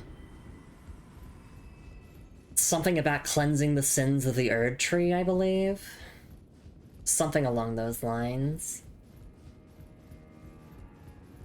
And of course then Saint Trina, which is Mikola's other half that he abandoned, is like, yo, can you make Mikola stop, please? Pretty please? I'm like, okay. But don't tell Needle Knight Letta I said any of this. If she found out... I mean, actually, no, she does know that I'm not 100% loyal to Mikola. Because we chose to side with Hornsent over her, so... I believe she's actually just... yeah, she left the map. Like, I can't find her anywhere now.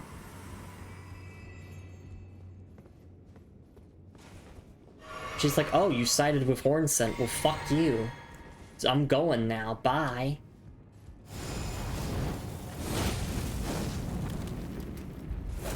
And this has been Elden Ring Plot Recap with Lumi. Because I needed to fill time as I'm killing these Fire Knights. Wait, is that just like the... Just like a body of a giant horn scent? I just realized. And it's almost like it's kind of crucified in the same way that Marika is often depicted with being like affixed to the lower half of a ring, which in this case, or in Marika's case, is the Elden ring.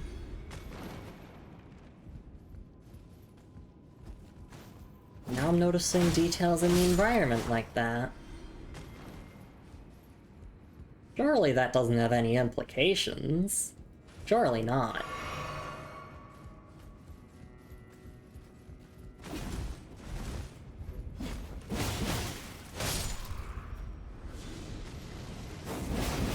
Okay, I'm gonna try and lock in and actually not die to this Fire Knight now. Gonna take out all of these enemies here. Oh no. Oh no. Oh no. Oh no. Oh no. Oh no. Oh no. Oh no. Okay, I was panic rolling. It's true. I got caught in 4K. Yeah, I feel like we're not gonna get to Mesmer tonight.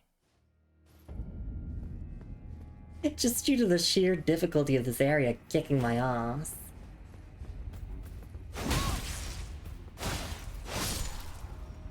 Like, obviously the DLC's been difficult, but I've never struggled with an area this much in the DLC.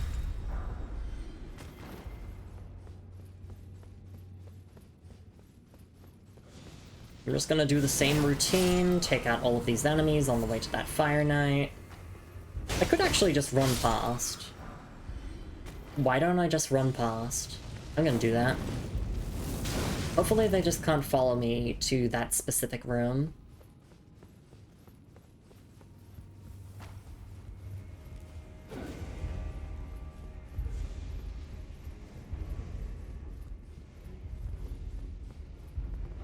Treasure chest ahead, I can't open that door, that's the joke. I go this way, and then I go over here.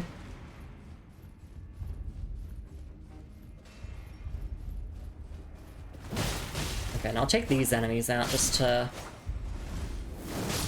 prevent any oopsies from happening.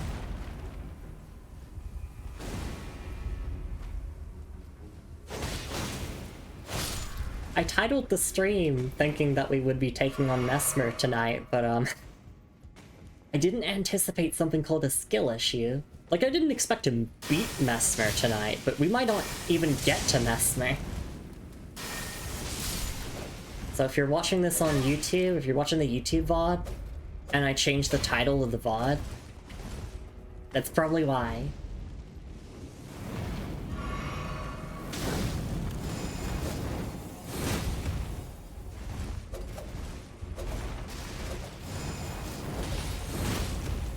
Oh my god, please, please, please, please, please heal.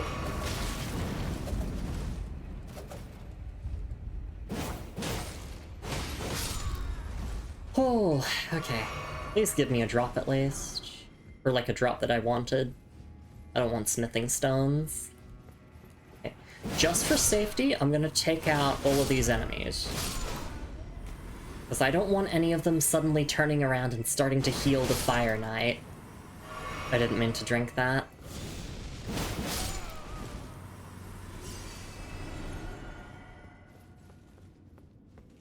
Okay. Hidden path ahead? For real? Or wait, this way? No, they are lying. Fire ahead. There's no hidden walls here.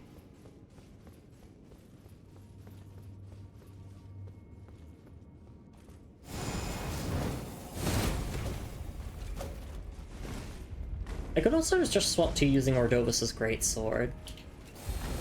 Because, like, Ordovis's Vortex is pretty good. Yeah. Why did I ever abandon you, Ordovis's greatsword?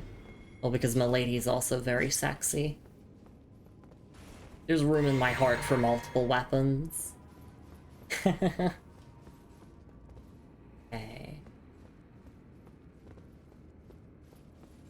We will take a stretch and hydrate break soon. I like to take a break every hour of stream. But I want to make some actual progress before we take that break, if that's okay with everyone. Like, I want to make something that feels like tangible progress, because we have been picking up items and defeating enemies and getting drops and reading lore and whatnot, and all of that is progress, but I need like a grace, you know? Something that I can look at and say, like, this is irrefutable progress. And, like, this is the perfect time to take a break type deal. Type shit. Okay,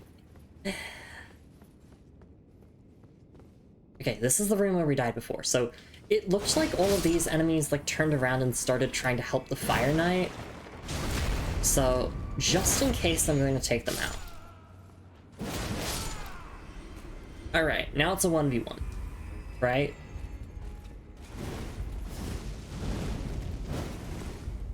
Backstab. There we go.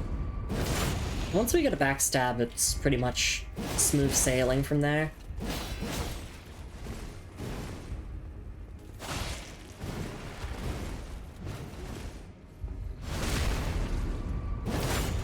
There we go, I'm on fire. Look at me go. We get a beast horn for it. Okay. Firehead. Is that everything here? Let's go, Lumi. Thank you.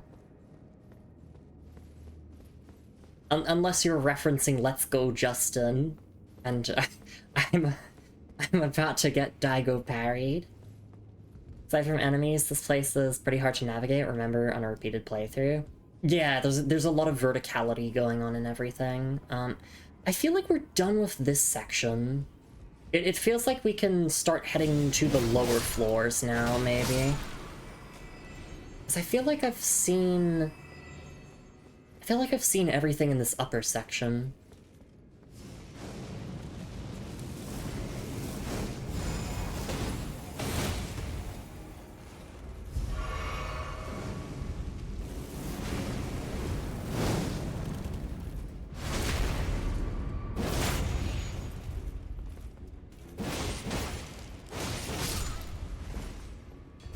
I mean, I've always found it hard to navigate locations like this. About the statue. Yeah, it looked like I could get onto the... Oh, shit. At least I didn't die from that. Oh, this just put me back in the Onsbach room. The statue of the horn sun? Yeah, I could try and, like, land onto the foot. I wasn't sure if I had to, like, climb up onto it from here, or if I had to drop down from somewhere else. By the way, I don't mind navigation tips, especially in a dungeon like this. Because I normally rely on player messages for help anyway. You know, the messages that are like, oh, go this way first, and then go this way. Can we? I wasn't sure if we could actually get up on the leg like that, or the foot, but we can. And then there's an item dangling from one of the spots here. Oh my goodness. We made it.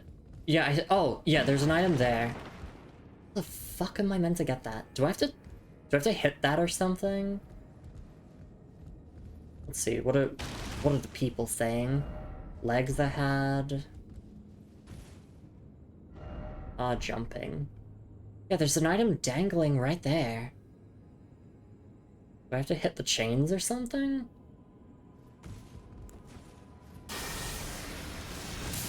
Oops, I missed. Oops, I missed. Just give it a bit. Lightning Spear can be a... Yeah, okay, that went straight through. It does look like there's a drop down there into that beast there.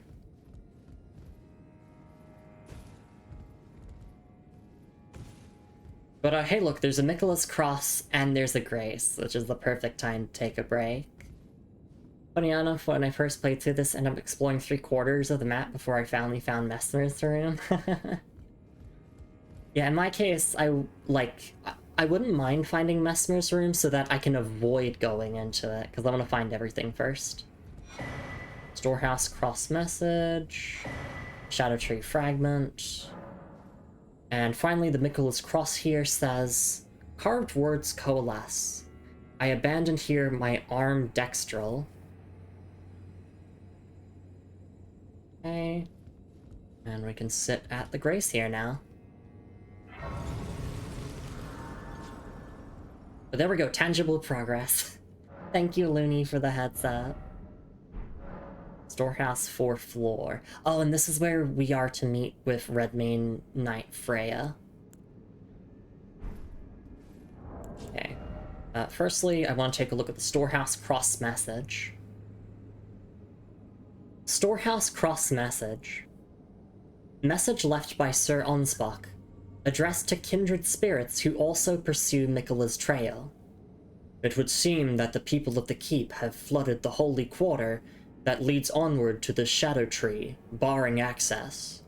However, there is no route that leads there from this storehouse. Perhaps there is another way to reach the holy quarter, from somewhere else in this keep. Okay, so that's basically him telling you to go to the church district and to drain the water there, which we already did that, so thank you for the heads up on Spock, but we already did that. I guess it's expected that people would go into this part of the storehouse first, and then the church district later, but we did the church district first. Because there was some questline stuff to do in there. And then there we go. Yeah, I guess we'll take a stretch and hydrate break now, and when we come back from the break, we can just keep on exploring the rest of the storehouse. We made progress. We got through that one section that was giving me a lot of trouble. There's also, like, the downstairs section to still check out, like, going down the lift. So I gotta make sure I don't forget about that. Because I tend to sometimes forget to go down a path that I try to remind myself that I want to go down there at some point. If that makes sense.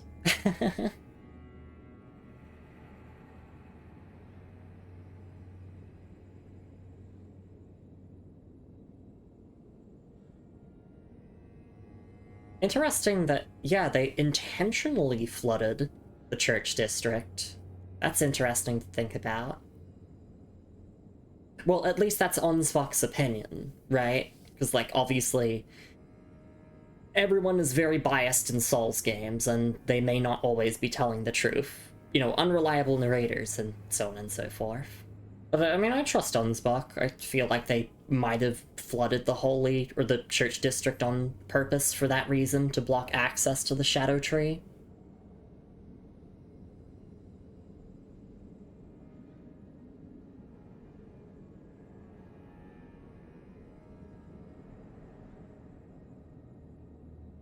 Okay.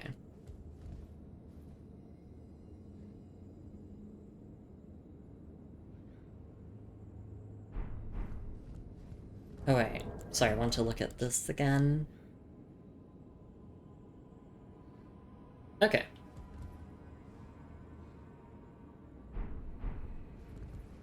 Oh, yeah, I definitely need that break.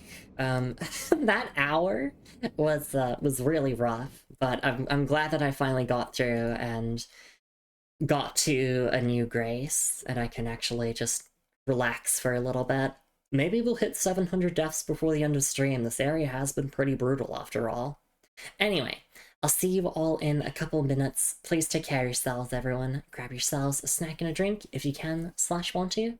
And I'll be back with more storehouse exploration after a short little break. I'll see you all then.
Alright, and I am back. Thank you so much for your patience, everyone. I really do appreciate it. Alright, let's continue on now with our storehouse exploration. Oh my goodness, like, on the map, this looks like such a small section of the Shadow Keep, and then you start exploring it, and it's basically just this rabbit hole that keeps going. Oh, but there we go. Alright. And thank you for the head pats during the break, Blair. Fun fact for those who don't know it, but the head pat redeem works on every single one of my scenes. So even on the AFK screen, if you redeem it, then you can head pat the pixel chibi of my VTuber, and you can also head pat Maxwell. So Maxwell's kind of like a little mascot almost. You know how like every VTuber, not every VTuber, but like a lot of VTubers kind of have like a mascot companion? Maxwell seems to basically just be that for me. Thank you for the patties, Blair. Okay, I'm still wondering, like, how do I get that item there? I'm guessing that this is gonna, like, fall at some point, maybe. Maybe. I don't know. Of course, there's that drop down thing. No, it has to fall at some point. Because then we, like, drop down onto it, and then, like, maybe... I don't know. I'm willing to take a death to check this out. It also looks like we could maybe drop down onto the beast from here. Would be fine. Yeah. Revered Spirit Ash. Okay.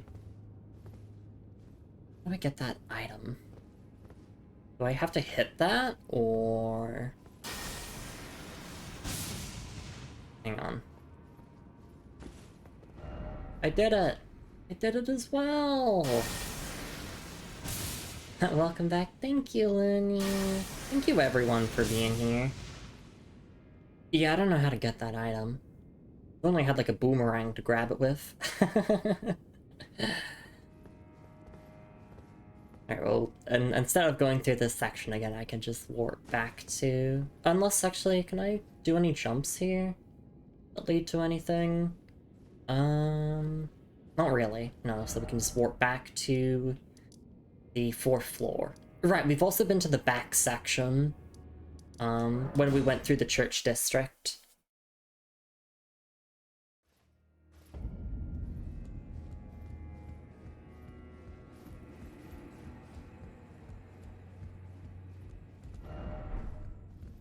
Yeah, I don't... Oh wait, can you, like, traverse on those horns to get that item there? It feels like I would just clip through, right? I'm willing to spend a death to uncover this. Oh, yep, goodbye.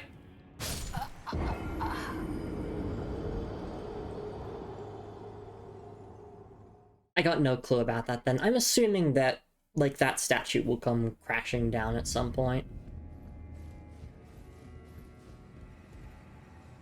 I don't mind backseating on, like, how you get that item. I don't even... Wait, can I even still see it? Yeah, it's right there. That looks physically impossible to pick up right now. Alright, well, let's just continue along.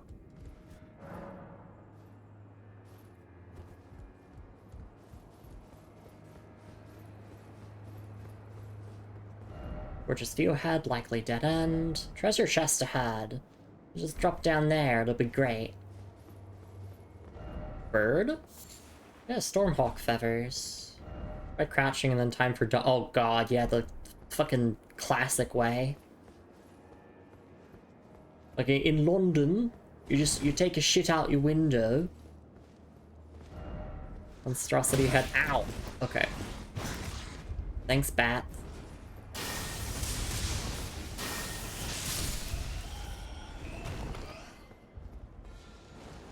Oh shit. Forget Mesmer. His knights are the real bosses of this dungeon. Like, what is Mesmer feeding his men? Mesmer's like, if you kill this Tarnished, then I'll sit on your face. And they're like, alright, bet. Like, that describes how they're moving.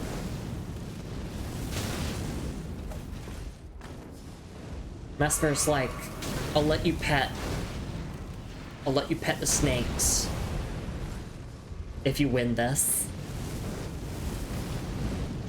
Would you please fucking give me a second to breathe?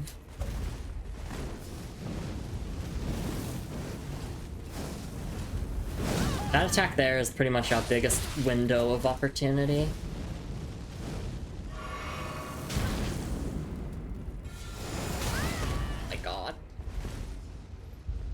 If you kill this Tarnished, you get to feel 18 inches of me. Right, wasn't that a marketing thing? Like the special edition, or like collector's edition of Shadow of the Erdtree, that had like an 18 feet of Messmer statue or something. That's like, enjoy 18 feet of Messmer. Or was that Venom that they originally... like, it was a thing. It was a trend for a while in the gaming sphere. Like, companies would say, like, treat yourself to 9 inches of Venom or whatever. Like, I'm pretty sure it started with Marvel's Spider-Man 2, like Insomniac Spider-Man 2.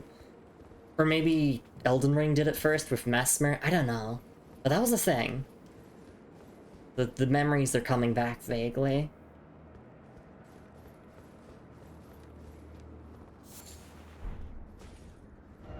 Ah, regret.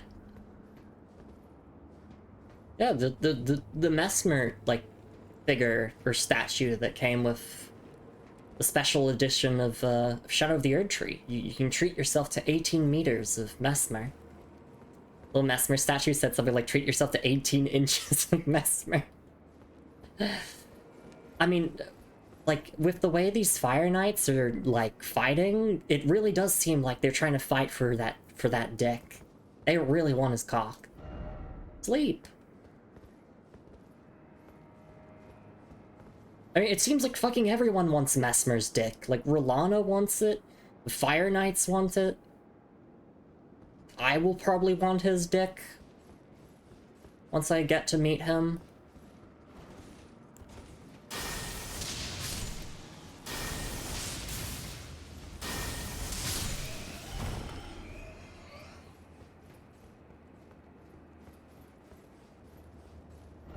Left required ahead.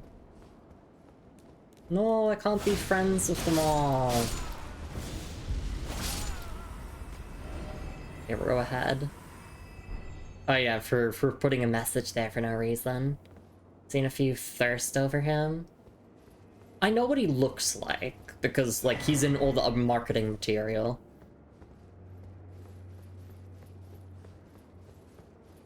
I can kind of see it.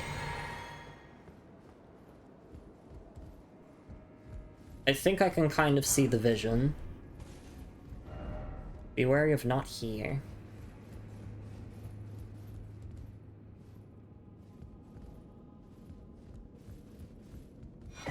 Secret Rite Scroll.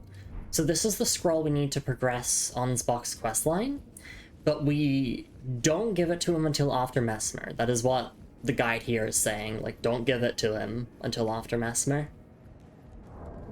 But let's take a look at it. Secret Rite Scroll. A scroll made of white tree bark.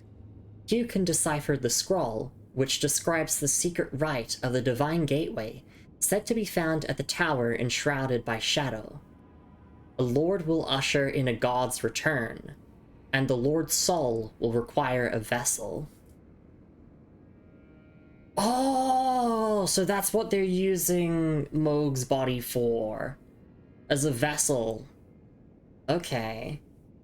That makes sense. So yeah, that does make sense why we would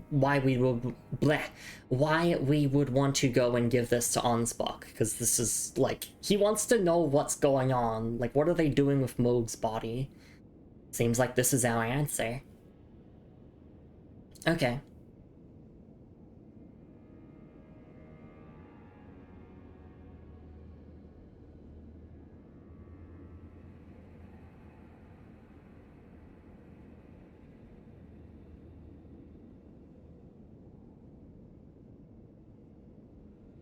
But that's interesting. A lord will usher in a god's return, and the lord's soul will require a vessel. Wonder who that lord is. Interesting.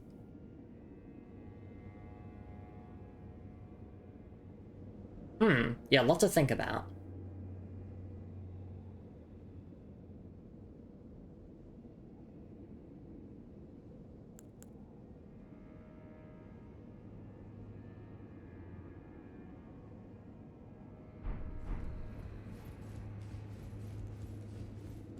Managed to come this far without spoilers, I commend you.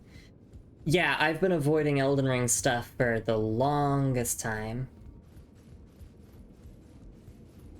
And, like, thankfully no one in Twitch chat has been like, oh, have you fought insert spoilers here yet?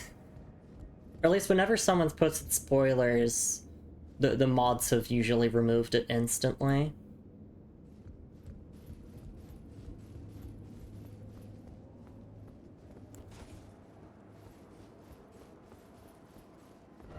That's required. Okay. So we did all that there. We got the secret right scroll. We will hand that over later.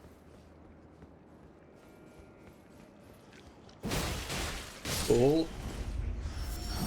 But, like, it's not a spoiler to say we're going to be fighting Mesmer, because, like, you know, as I said, I know what he looks like.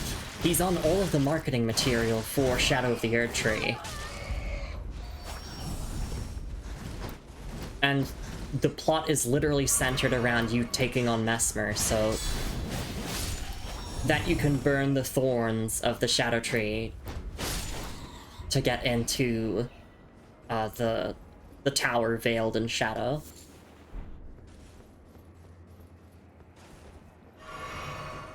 Elden Ring kind of does this thing where it basically tells you what bosses you're going to be fighting, and then it uses that time before you fight the boss to, like, establish their backstory through their item descriptions a little bit. And then you fight them, and then you get more lore, and then you feel sad for killing them.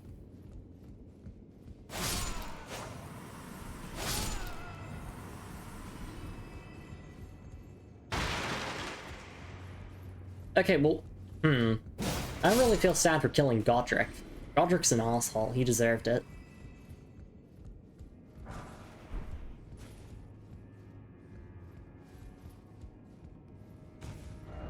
Dog.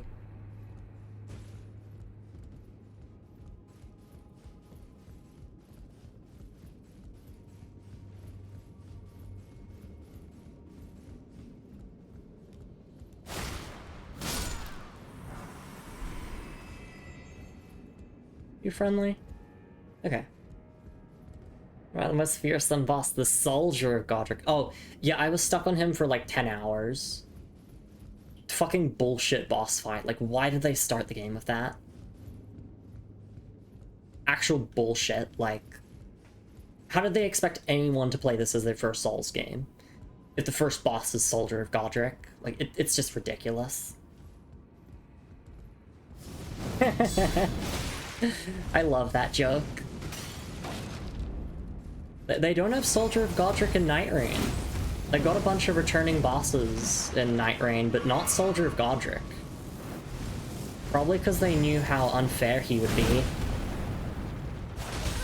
Oh my god, do not kill me. Do not fucking kill me.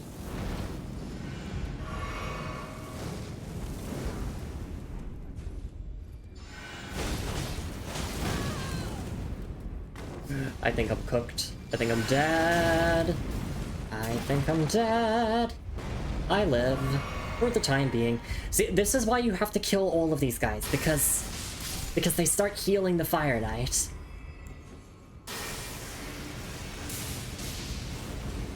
But look at you with your flames. Lightning is cooler than flames anyway. Take this. Yeah, there's nothing you can do about it. Get zoned. I was not able to detect any sarcasm from you during that. I guess I must be that good then at acting. I must have really done a good job at playing the role of someone, like some imaginary person stuck on Soldier of Godric for 10 hours.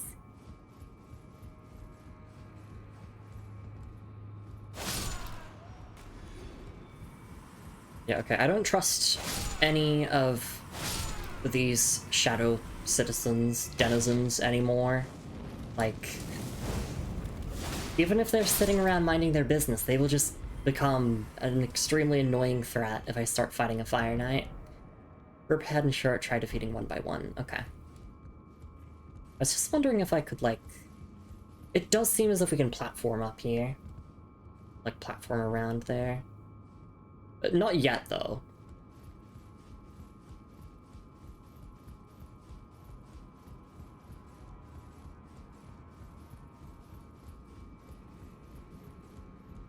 I'm just killing that one just in case.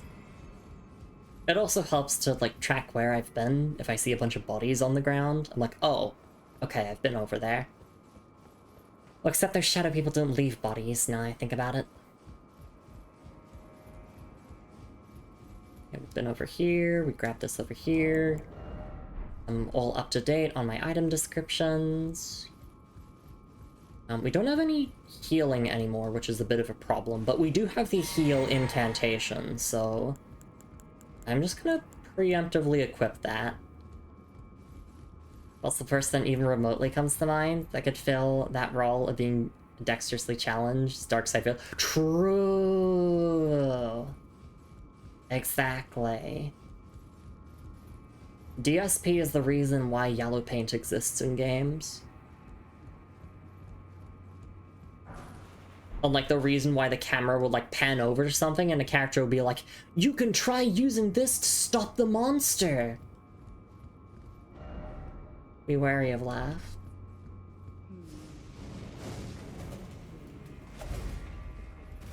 Wait. There's dialogue. Oh my god. I heard Freya talking there. I think I'm just dead here.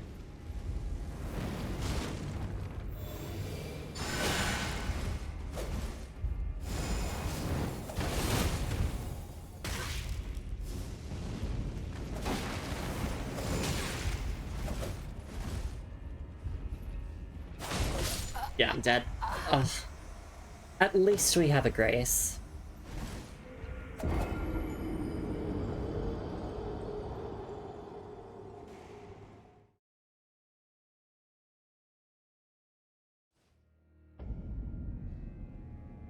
There was, like... Oh, hang on. Thank you so much for the raid, Royal Bunny. I really do appreciate it. I hope you had a wonderful time with Pokemon Snap. It's lovely to see you around. If you're not following Royal Bunny already, you can do so with the follow button at the top of chat and also the link in chat. Thank you so much for raiding in, and thank you for trusting your community with me. I really do appreciate it. Welcome in, the Royal Raid is here. Hello! Hope you had a wonderful time with Pokemon Snap. Bunny, raiders, if you got a raid and run, then that is totally understandable. If you got a raid and lurk, understandable as well. I know it's getting late in a lot of time zones, and you've been streaming for a while, so please prioritize your own self-care. But thank you for being here, and just a quick intro in case anyone is new here. Hi, I'm Lumi, I'm a Hot Lady Knight VTuber, and I do slow-paced playthroughs of RPGs and Souls-likes, but I also like to dabble in a bunch of other genres of games as well, based on my current hyperfixations. And we are here with a first-time, blind, 100%, all bosses, all NPC questlines, lore-focused playthrough of Elden Ring, including Shadow of the Erdtree, which is what we're doing right now, actually. And, definitely this has been the hardest area I've been through thus far. But thank you so much for being here, thank you for stopping by. We're a very sound sensitivity friendly stream here, so perfect for leaving on in the background if you need to sleep or whatever, or you want something on a second monitor. But obviously no pressure to lurk if you don't feel like it, or you don't want to. Thank you so much for being here regardless, I really do appreciate it. Evan says, of course your community is amazing. I got way invested in Pokemon Snap, so much more than I initially intended. Lovely comfy model, my dear knight. Yeah, that's me! I'm in my cozy outfit right now. For some cozy vibes. Thank you so much for stopping by. I really do appreciate it. Yes, go follow Royal Bunny if you're not doing already for a bunch of variety content from another lovely Australian VTuber. Brunswick here before was saying there's actually a post I saw about that, quoting a video of DSP literally missing every shot, people going on saying, yeah, we have to make games with people like this in mind.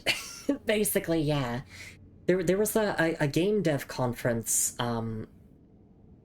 like I don't know which like conference it was in particular, but there was like a talk from one of the developers of God of War Ragnarok, I believe, and they literally showed footage of DSP's like stream playthrough of that game to show how they like basically force the player to explore and do stuff even if like, you know, they're like an incredibly incapable gamer. Like the God of War games, like the modern ones specifically, they like forcefully turn the camera towards things and then the characters will be like, oh, we should go in this direction.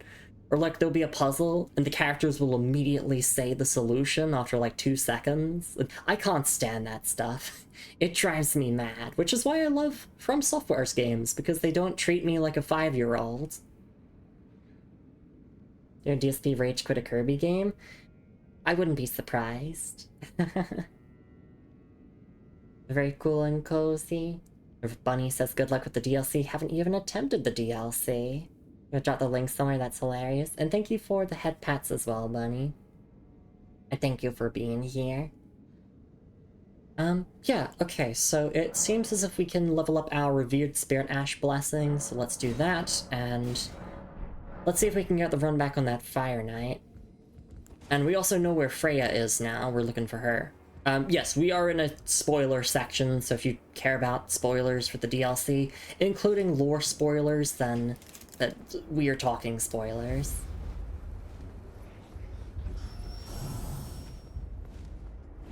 Well, not full spoilers, because I haven't finished the DLC, and I'm still uncovering the mystery of what's going on here in the Realm of Shadow, but we're making progress.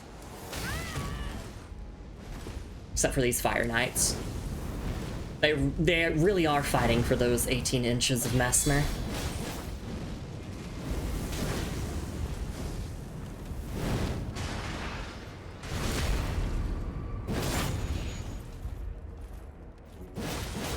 They're honestly not too bad to deal with once you get, like, a good window in.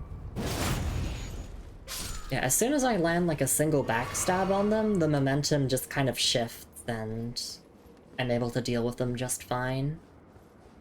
But before then, it feels like it's a bit of a scramble to get myself in an advantageous position. I mean, we also just learned that they are very susceptible to Lightning Spear spam, so... Lightning Spear for the win.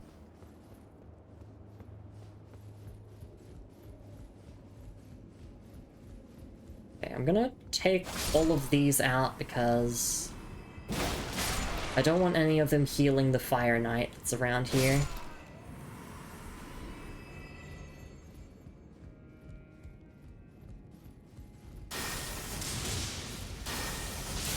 So as you can see, our test subject here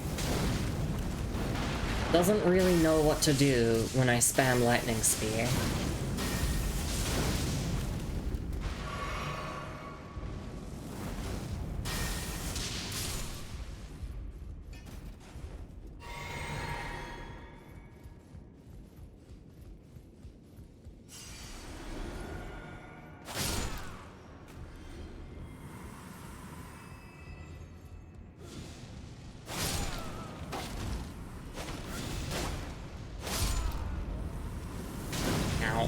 Sometimes those flames just move so quick and I don't dodge them in time.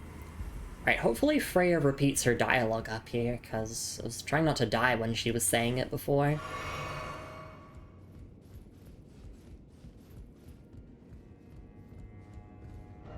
Warrior of left, yeah. Now, Freya. Don't let it rile you up. Take it slow. Take it slow. Okay. I kind of want to clear out that... Oh. Will I ever make sense of this jumble?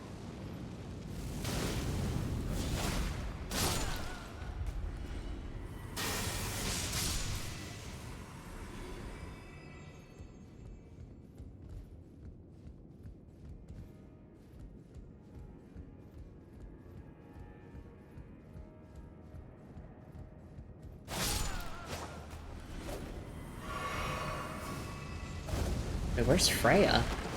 I thought she was dressed up as this Fire Knight.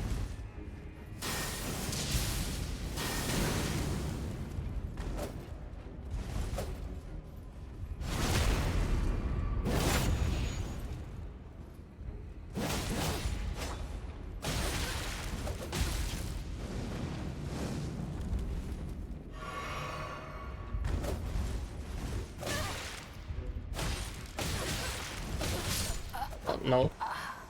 These Fire Knights keep beating my ass. Go shock the competition. I'm gonna go relax for the evening. Take care, Lumi. Thank you so much for being here, Bunny. Thank you so much for reading in. Thank you for being here, everyone, especially since... I'd say this has been one of the worst streams of Elden Ring in terms of progression, like... No area has kicked my ass as much as this one has. Hang on. I'm going to change my talismans around a little bit. I want to go back to using the Godfrey icon, and I want to go back to using Ordovis's Greatsword for some good old pancakes.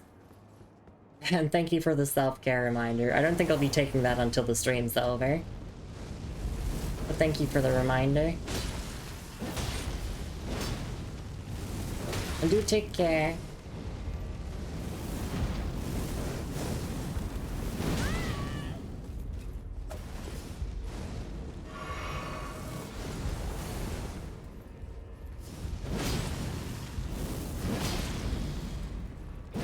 I forgot jump attacks exist.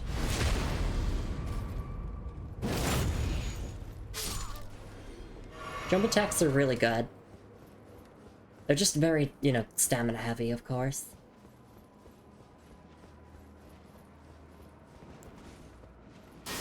Yeah, good old jumping heavy.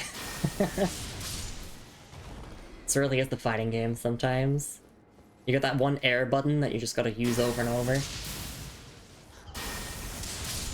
I've kind of stopped doing jump heavies as much, though, because doing a charge heavy is typically better if you're looking to stance break an enemy.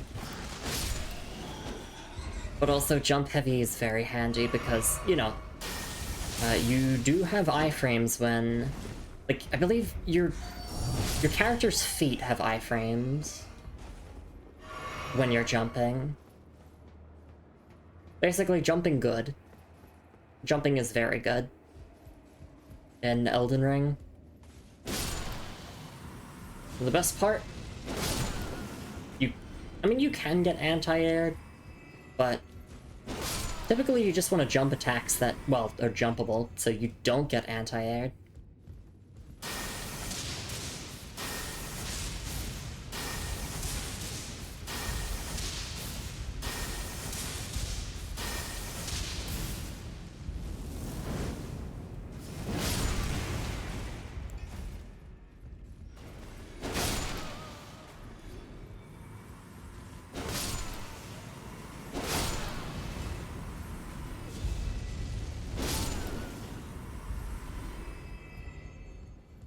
Okay, let's try this again.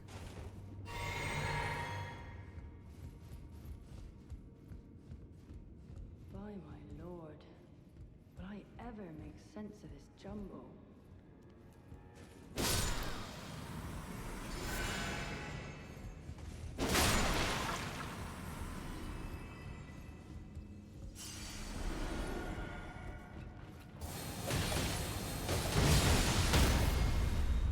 And this is why we fuck with Ordovis's Greatsword.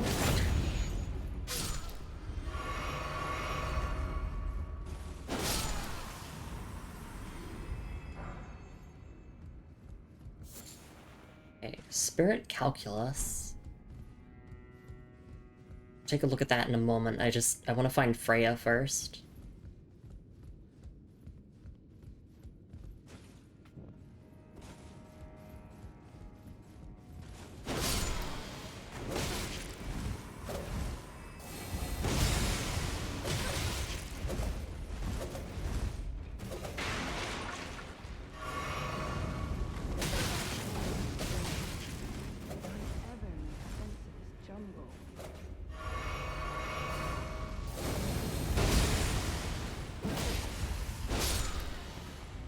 Oh, that was a close boss fight.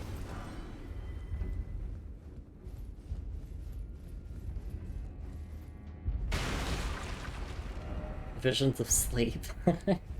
Where is Freya? Where you've left? I'm guessing she's upstairs. She will not be able to make sense of this jumble until we go to her.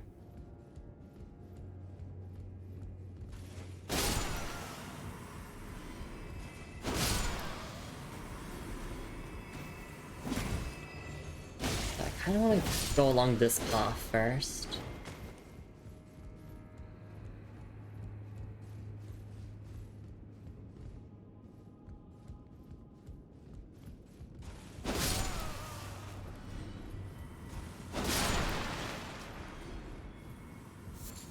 Member of Messmer. Shadow Realm Rune 5, all good pickups. And it looks like we could potentially, like, cause the statues to drop down from here?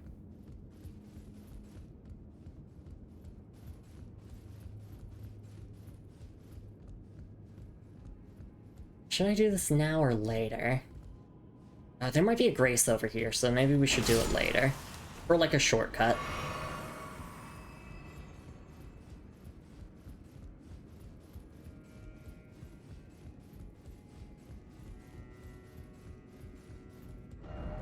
Yeah, seek up.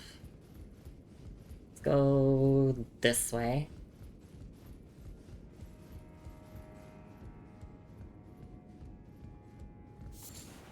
By my lord, will I ever make sense of this jumble? There we go, we found a grace.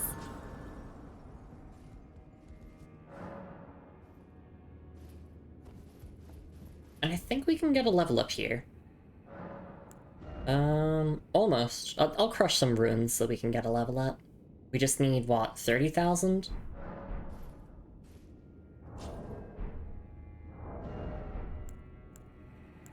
Oh, oops, wrong button. Oh, actually, let's look at our item descriptions first. Spirit Calculus.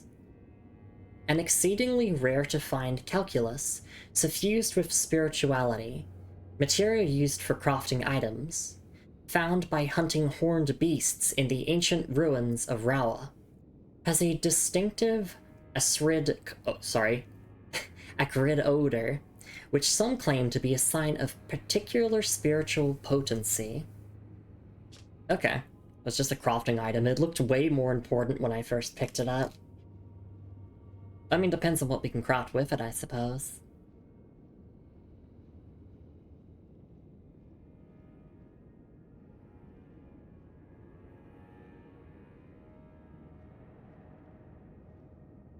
By my lord, will I ever make sense of this jumble?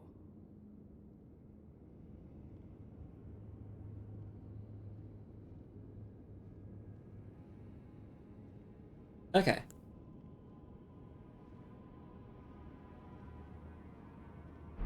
Let's actually talk to Freya first. I kind of don't want her saying her line over and over.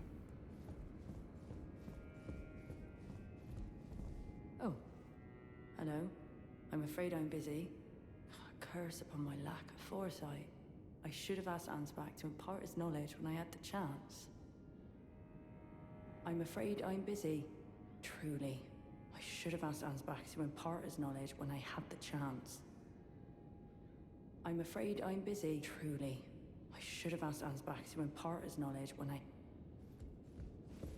Okay. Let me check what my guide says. Because, like, we could go back to Ansbach, but... let's see. Speak to Freya by the storehouse. Yeah, we've done that. No, we don't have to do anything else with Freya just yet. Alright. Oh wait, actually. Oh my god, yeah, nearly 700 deaths, I just noticed. Alright, let's get a level up here. Oh, and also, I mean, I guess, I'll see if reloading the area gives her more dialogue.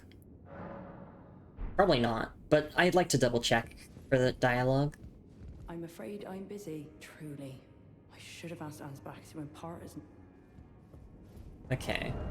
Let me re-equip Ordovus' greatsword. And let me crush some runes. Okay, so now that I've talked to her, hopefully she won't say her line out loud over and over, waiting for me to talk to her. So I'd like to keep one copy of each type of rune. So, what if I crush, like, 3 of these? That should be enough for a level up, I think. Oh yeah, that's well over what I need, but it's fine to be a little bit overkill. Another point into endurance, thank you. So what we're doing is we have Radigan's Sword Seal equipped, which is a talisman that boosts a lot of your core stats by 5. I want to move away from using it, so what we're doing is we're leveling our stats to what they would normally be with Radigan's Sword Seal equipped, so that we can unequip Radigan's Sword Seal and we're not, like, missing any of our stats. So we're just leveling endurance up to 50, we're getting strength to 55, we're getting dex to 25, and then I think that's it.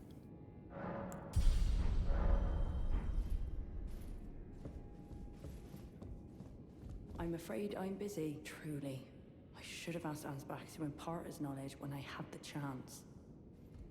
Okay.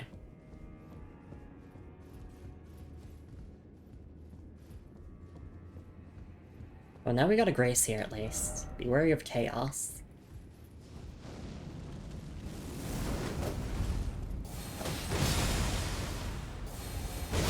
More like be wary of Ordovus' greatsword and how awesome it is.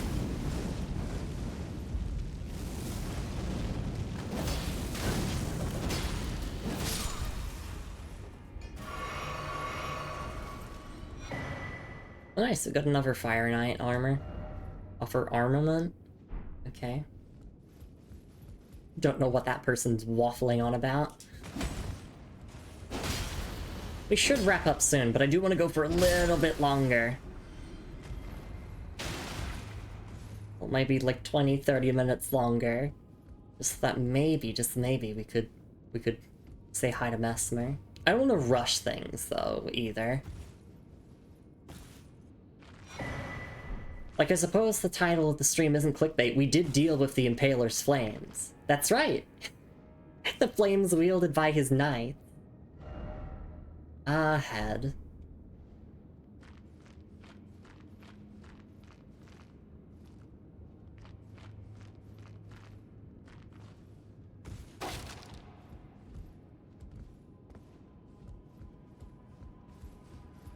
Okay. I think we can just go down now, and I do want to explore along there. And then there's also the downstairs section, like with the elevator that I want to check out. Honestly, just these Fire Knights. I want to get good at fighting them with Milady. Oh. Will I ever make sense of this jumble? Oh my goodness, are you gonna keep repeating that? My lord, will I ever make sense of this jumble? That's people before they come to me to ask me to explain Saul's lore to them. Which I will gladly do.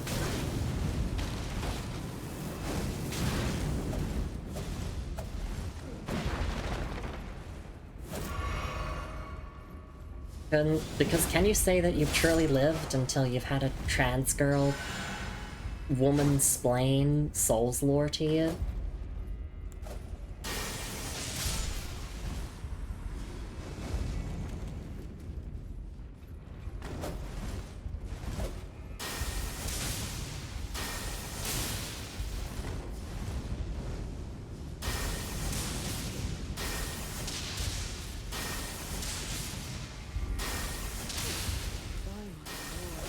Why, my lord, will I ever make sense of this jumble?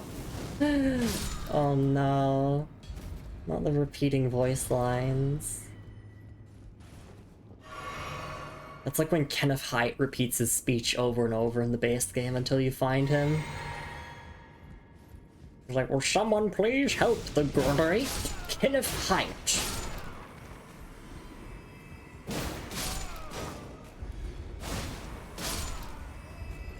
Why, my lord, will I ever make sense of this jumble?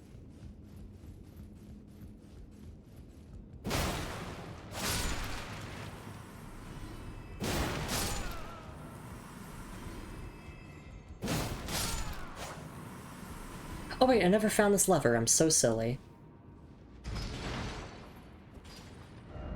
Hold blocking, therefore praise the blocking.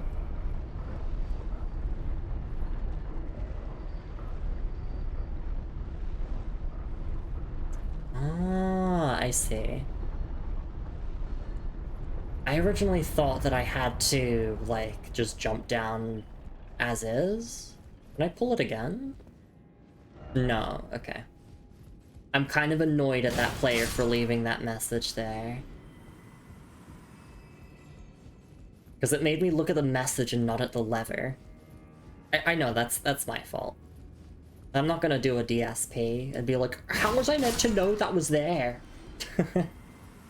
I know that the big fucking candles.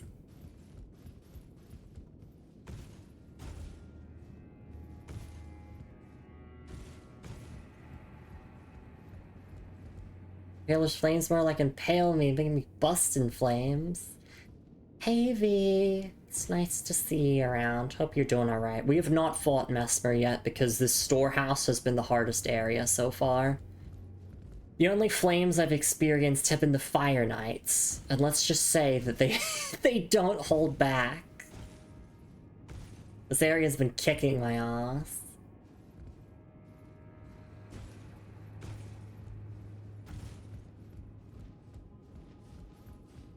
But we met Sir Onspock here.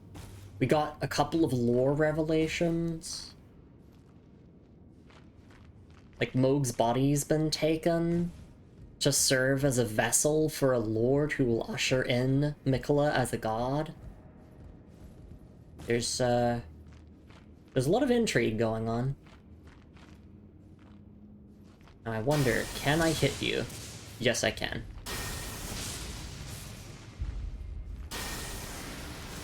And now they're just gonna be a coward and hide. By my lord, could I ever make sense of this jumble? By my lord, will I ever make sense of this jumble? Okay, there's a stake of Marika here.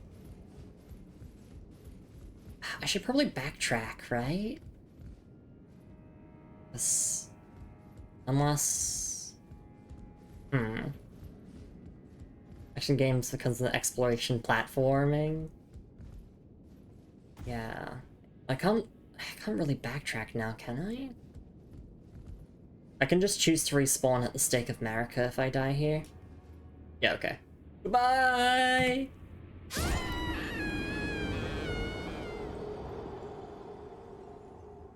I feel like I'm missing out on a bunch of items here.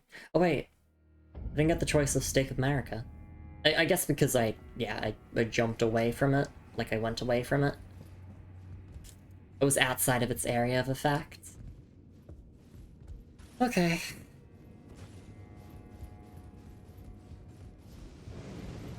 Yeah, no, the only Impaler flames we've been facing today have been these guys.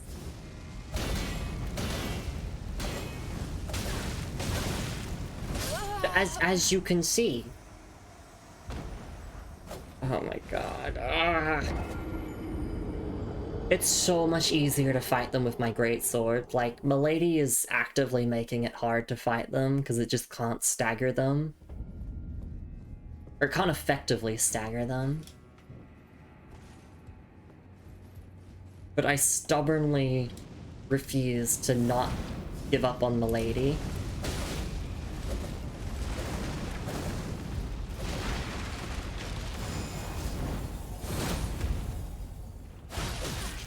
I didn't try the jump attack. Maybe jump heavy can interrupt? Not really. Yeah, this is why Ordovis's greatsword's better. Oh my god, I'm getting my ass beat. Oh! I think we've crossed over 700 deaths now. I'm not looking at the counter myself.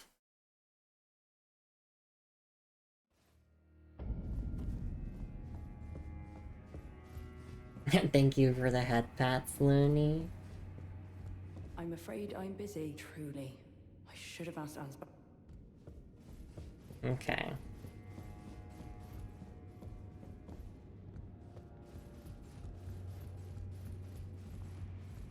And then, so look what happens when you fight this same Mesmer Knight with Ordovis's Greatsword. It's like playing on easy mode.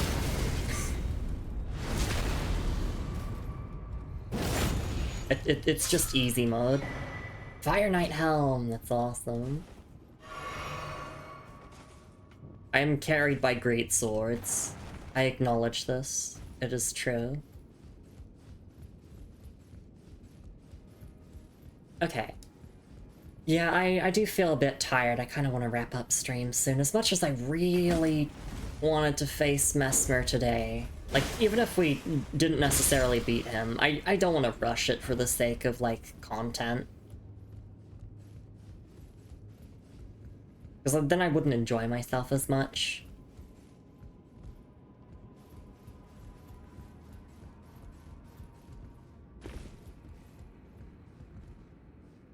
Wait, have I been... Okay, yeah, I've been all the way around there before. Just double checking. Because I was wondering if there were any, like, drop-downs around here that would have, like, items, but it doesn't look like it. Look at the Fire Knight helm in a little bit. But I think I want to check out the area ahead of the Stake of Baraka.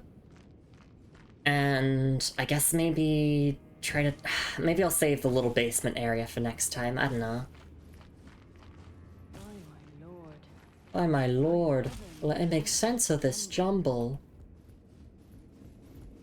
Alright, well, since we have time, let's do this here.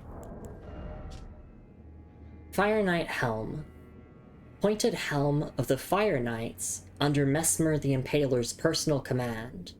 Slightly increases maximum HP, stamina, and maximum equip load. Each and every knight hailed from a renowned family of the Erdtree's upper echelons, but were shunned and chased from their homes after pledging allegiance to Mesmer as their master. Okay, the effect on it's pretty cool. I like that.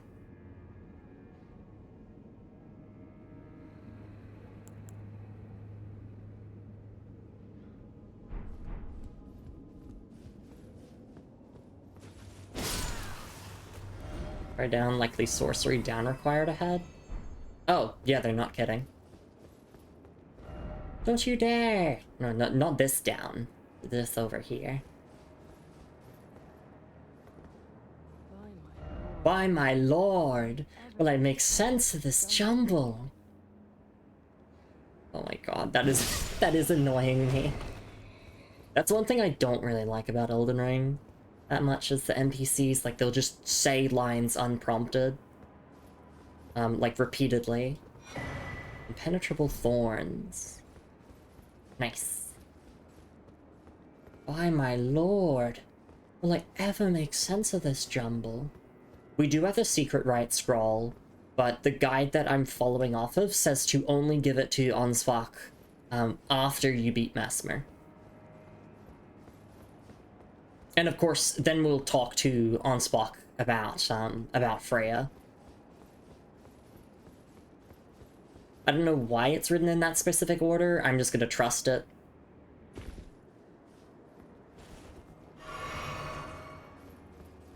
Oh, we're back here.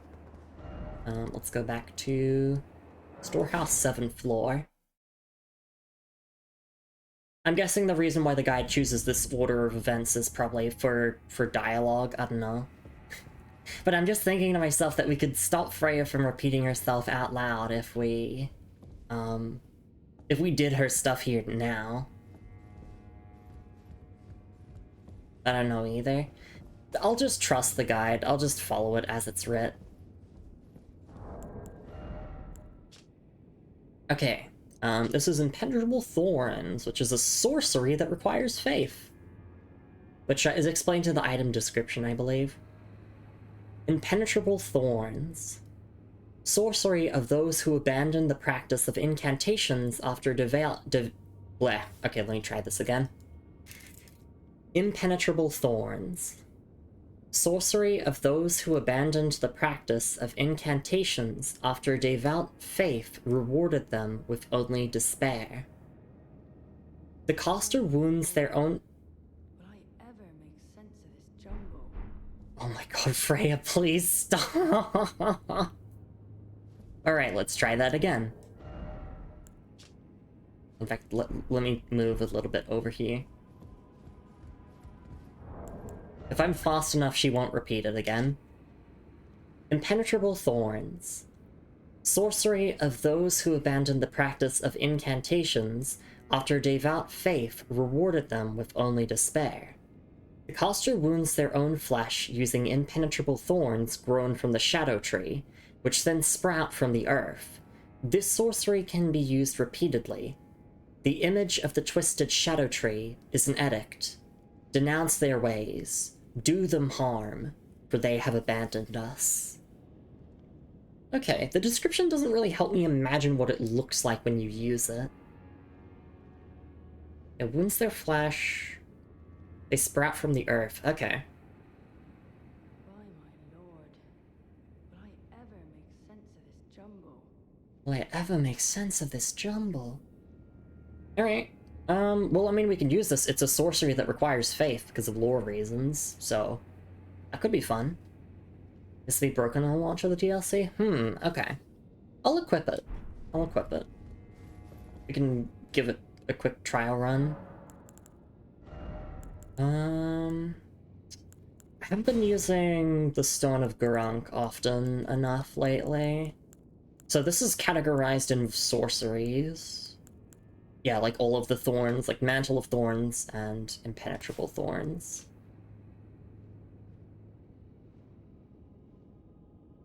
I think Freya can't say her dialogue while we're sitting here at the Grey, so I'm just gonna use this as a chance to read this again.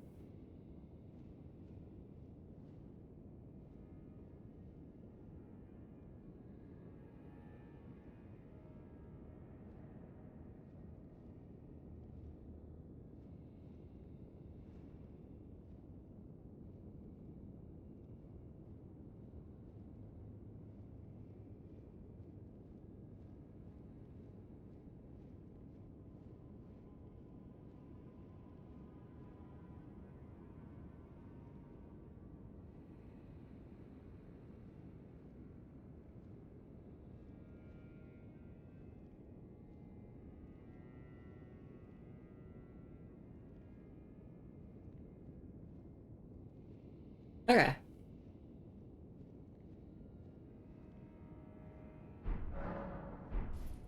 If Lumi never dies again, we can immortalize the funny number on screen. I don't know how to tell you this, Braun, but I don't think I'm beating Mesmer first try. Wait, why isn't this working? Oh wait, do I have to use it in my other hand? Hang on. Wait, what? I meet the requirements, do I not? Oh, I have to use a catalyst. I can't use a sacred seal. Right. Oh, in that case, I'm not using it. I'm not equipping a catalyst just for that. If I did, I'd probably equip, like, the Prince of Death staff, which has faith on it. Okay. Well, I mean, I guess this is a time to swap out the Stone of Gurunk anyway, since I'm not using that anymore, but I don't really love any of these other incantations that much. I'll just throw this back on.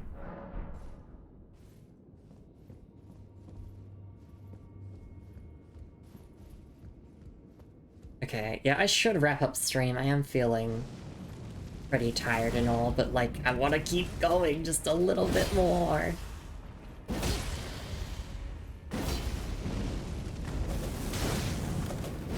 When people say that magic is easy mode of Souls, I think strength has it easier.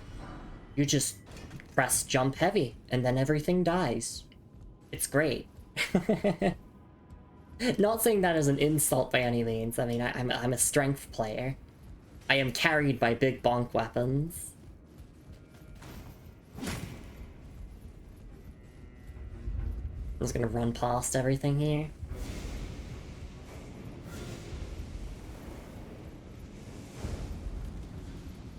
And Elden Ring first released, I was unemployed, not streaming yet. Binged the game for a week straight. Hell yeah. I know, like, that first week when the game came out was a very active time on the internet. Like, I didn't even understand what Elden Ring was, because I wasn't really into Souls games then. I'd never played one then. And I wasn't, like, familiar with the fact that Elden Ring was, like, a game from the, you know, the creators of Dark Souls. So everyone was hyping up this Elden Ring game, and I was like, I don't get, like, why is everyone so hyped for this? This just seems like a random game that came out of nowhere. But no, it was greatly anticipated for many years.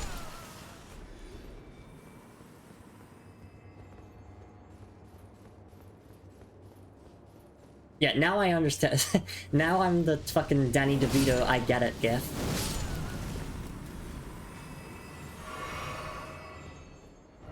Wary of fire. Wary of fire.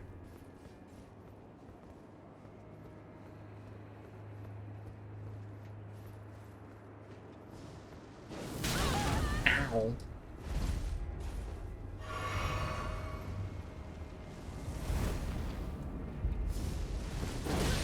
Ooh.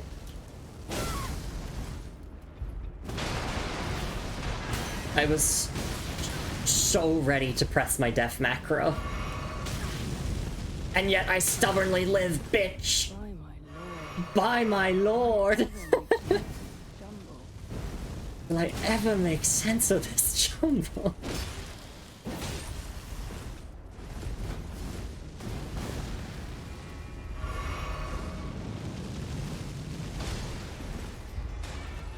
Me when I'm trying to make sense of jumble.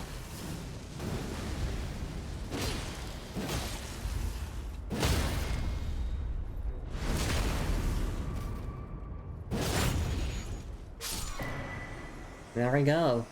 Winged Serpent Helm and Ash of War Flame Spear. Oh, this looks like Messmer's boss arena. Yeah.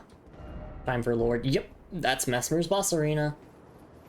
Means we're not going in there. We'll save that for next time. Give up there for try jumping off the whole tree. Those guys so much for their sword. Yeah, I got the short sword. By my lord. Will I ever make sense of this jumble? That is not? Okay. I recommend at least opening the door? Okay. But no, I got the short sword from the Fire Knight since I killed so many of them this stream. But conversely, they also killed me a lot this stream. Okay. Thanks for the heads up that this isn't Messmer's arena.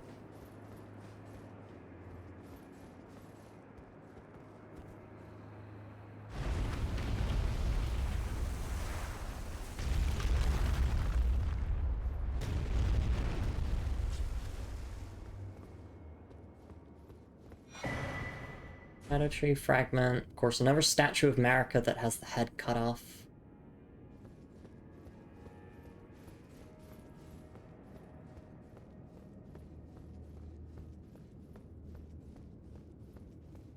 Oh, this.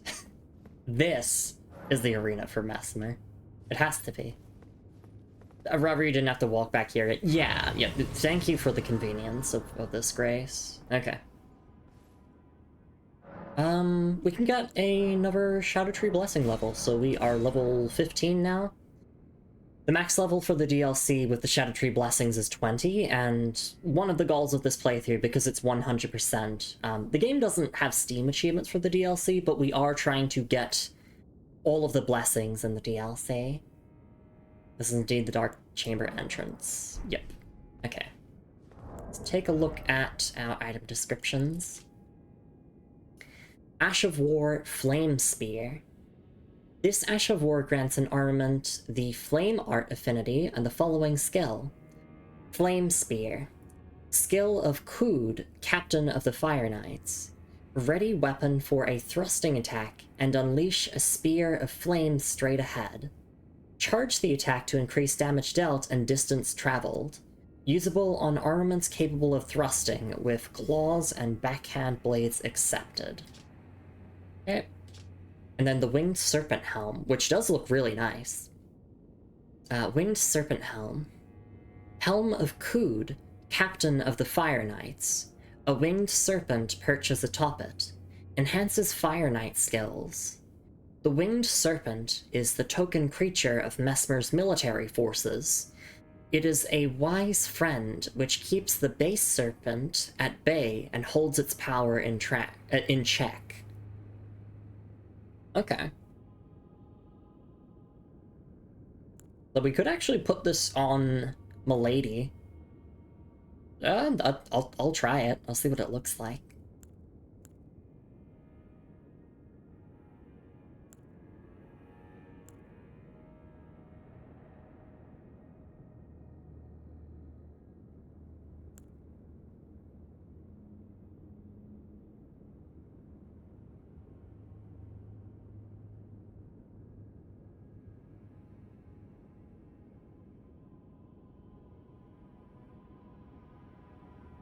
Okay. Just interesting stuff with the serpents going on here, and like the imagery or the symbolism of the winged serpent and the base serpent.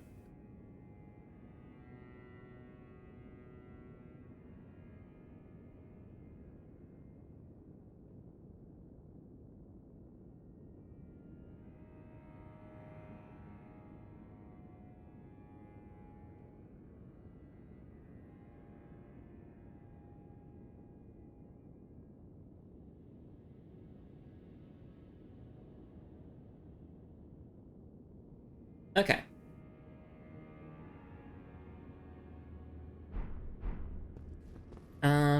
Yes, I got this activated. Let me try out the skill on Milady, and then we might as well check out the downstairs section, since I never looked at that. Oh my god, right. It's been a while since I last changed Ashes of War. So, I'm gonna make this heavy infusion still. Just wanna try this out. Oh yeah, that's pretty good.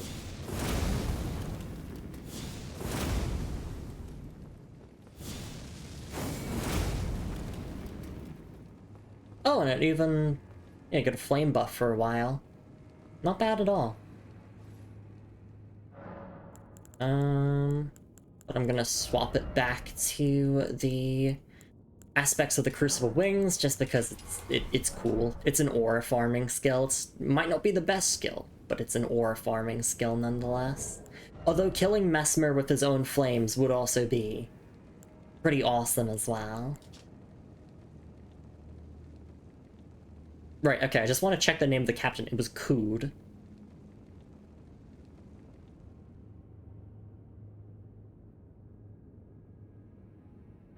Okay. So we got this now.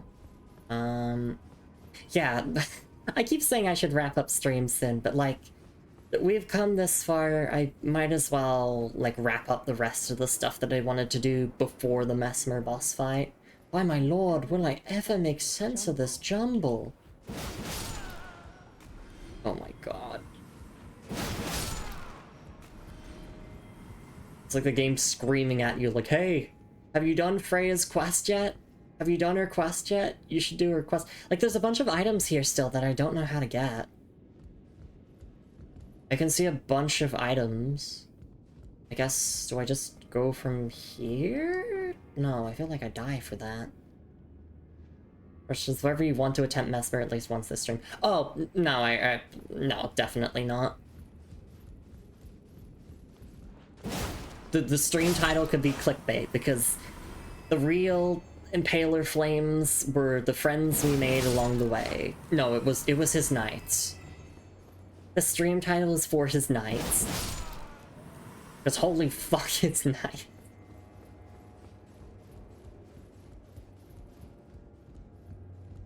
Wait, wait.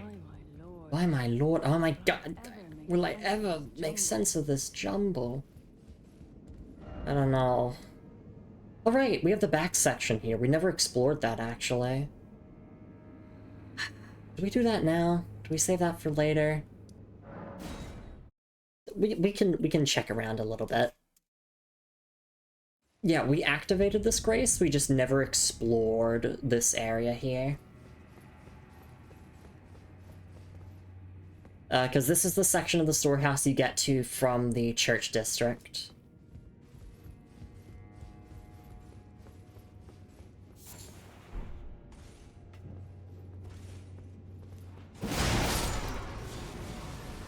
Now, to simulate the experience of having Freya still with us, I will now set it so that Nightbot will occasionally send a random message saying, "By my lord." Will I ever make sense of that?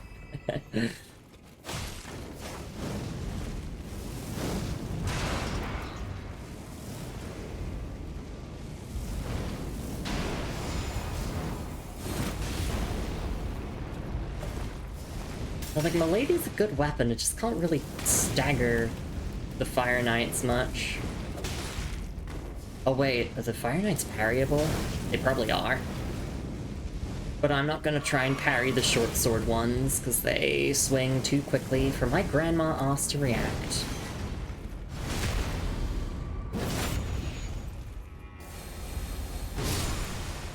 There we go, got a nice meaty on wake up there. Carrion Thrusting Shield. Ooh, okay. Didn't we get one of these in the base game? I'll take a look at it in a second.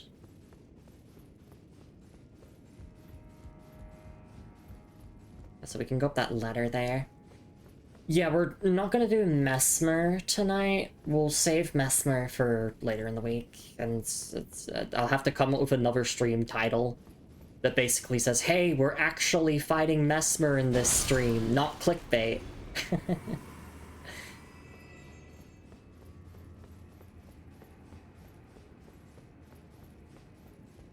Alright, let's take a look at the Carrion Thrusting Shield. Carrion Thrusting Shield. Silver Thrusting Shield embedded with glintstones. Enables the wielder to attack and guard simultaneously. Once wielded by Rilana, the Twin Moon Knight, during her sole entry into ritual combat, a demonstration of fidelity to the Erd Tree.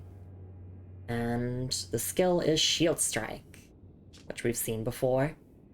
Mesmer could have a whole stream to himself as a tree. Exactly, he gets the whole stage.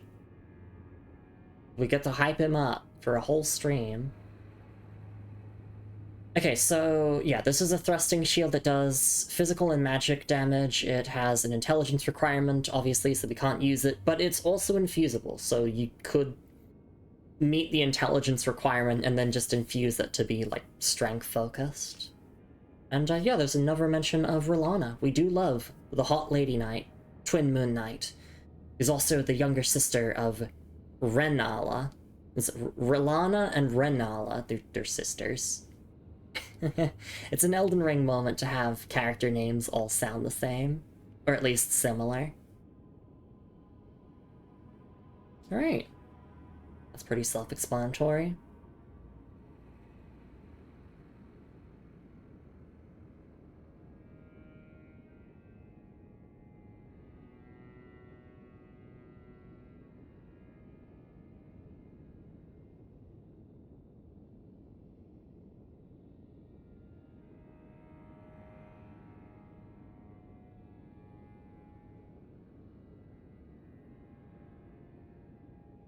Okay.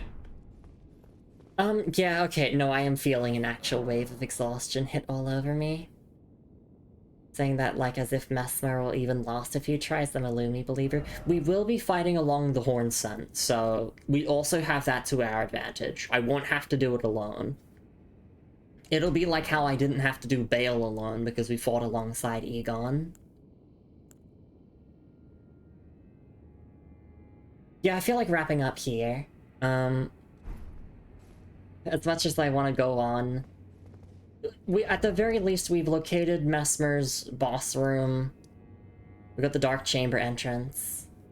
We're excited to watch you beat off Mesmer. Yeah, it's gonna be awesome. We're gonna beat off all 18 inches of Mesmer. Me and the Horn Scent, so it's gonna be a threesome. It's gonna be awesome. I can't wait for him to impale me. Anyway, let's actually wrap up here. So 245 hours played at the Specimen Storehouse. Yeah, this was a massacre of a stream. And also, think about it like this, Braun.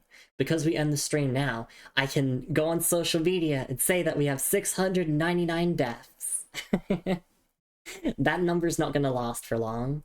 We might as well finish the stream with the funny number.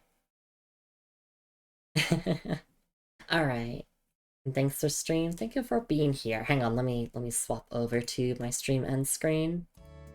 Thank you so much, everyone, for coming by to stream. Hope you all enjoyed some more Lumi Elden Ring. I'm sorry that we didn't actually get around to Mesmer tonight. It's just, I did not expect the Specimen Storehouse to be this big, and then I also didn't expect it to be this difficult to get through it. But it was a good time. Yeah, so hopefully we can take on Mesmer later in the week, because I kind of feel bad for not fighting that. Like, I wanted to fight Mesmer tonight, but I also don't want to rush through the game either. I want to get all the items first before we take on Mesmer, and I'm sure there's plenty of items that we missed. Recurring theme of the DLC! Wow, it's bigger than I thought. Yeah, exactly. That's what I say when Needle Knight Letta pulls at her. Her sword, her blade. Look, I just like Needle Knight Letta, okay? I don't think I like Mikola. Or I feel mixed on Mikola right now, from what I know about him so far, but you know. Hot Lady Knight is attracted to Hot Lady Knight. Who would have thought? Anyway.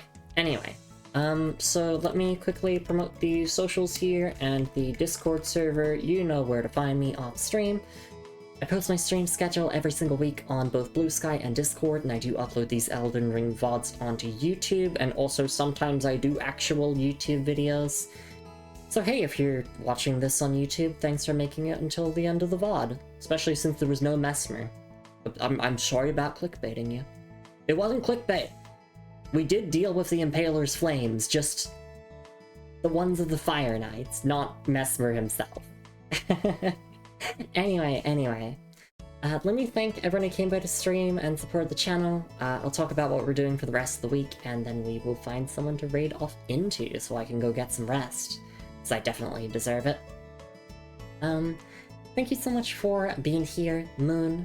Thank you so much for being here, Soroka and Blair. Thank you so much for being here, Sharks Are Tasty. Thank you so much for being here, The Hidden Donut, and thank you so much for the raid. Thank you for being here, Quinn Tobin. Thank you so much for being here, Ruron Stardust. Thank you so much for being here as well, Emi Kasumi, and thank you for the raid. Thanks for being here, Ash Axel, and Melissa, and Bedroom Devil. Thank you so much for being here as well. Gotta keep scrolling. Thank you for being here, Looney Ravenwitch. Thank you so much for being here, Bronza. Thank you so much for being here as well, Royal Bunny, and thank you so much for the raid. It is really, really appreciated. Of course, thank you for all of the follows throughout the stream and off stream and all that. They are all appreciated. Thank you for being here, V. Thank you so much for being here, Fida. And thank you so much for the raid as well, Fida. Yes, I got so many raids that I have to scroll all the way up here to see all of them. Thank you so much for all of the support, everyone. I really do appreciate it. And I think that's mostly it. But obviously, wherever you're here for a minute, an hour, whole stream, you're just lurking or watching the VOD. I hope you had a lovely time. Yeah, we'll show Mesmer next time. We will show Mesmer next time. Hopefully. Or show up to Mesmer. Because if I say I'm going to show Mesmer, that just sounds like he's a little creature that I keep in my pocket. It's like, here's Mesmer. This is Mesmer. He's my Blorbo.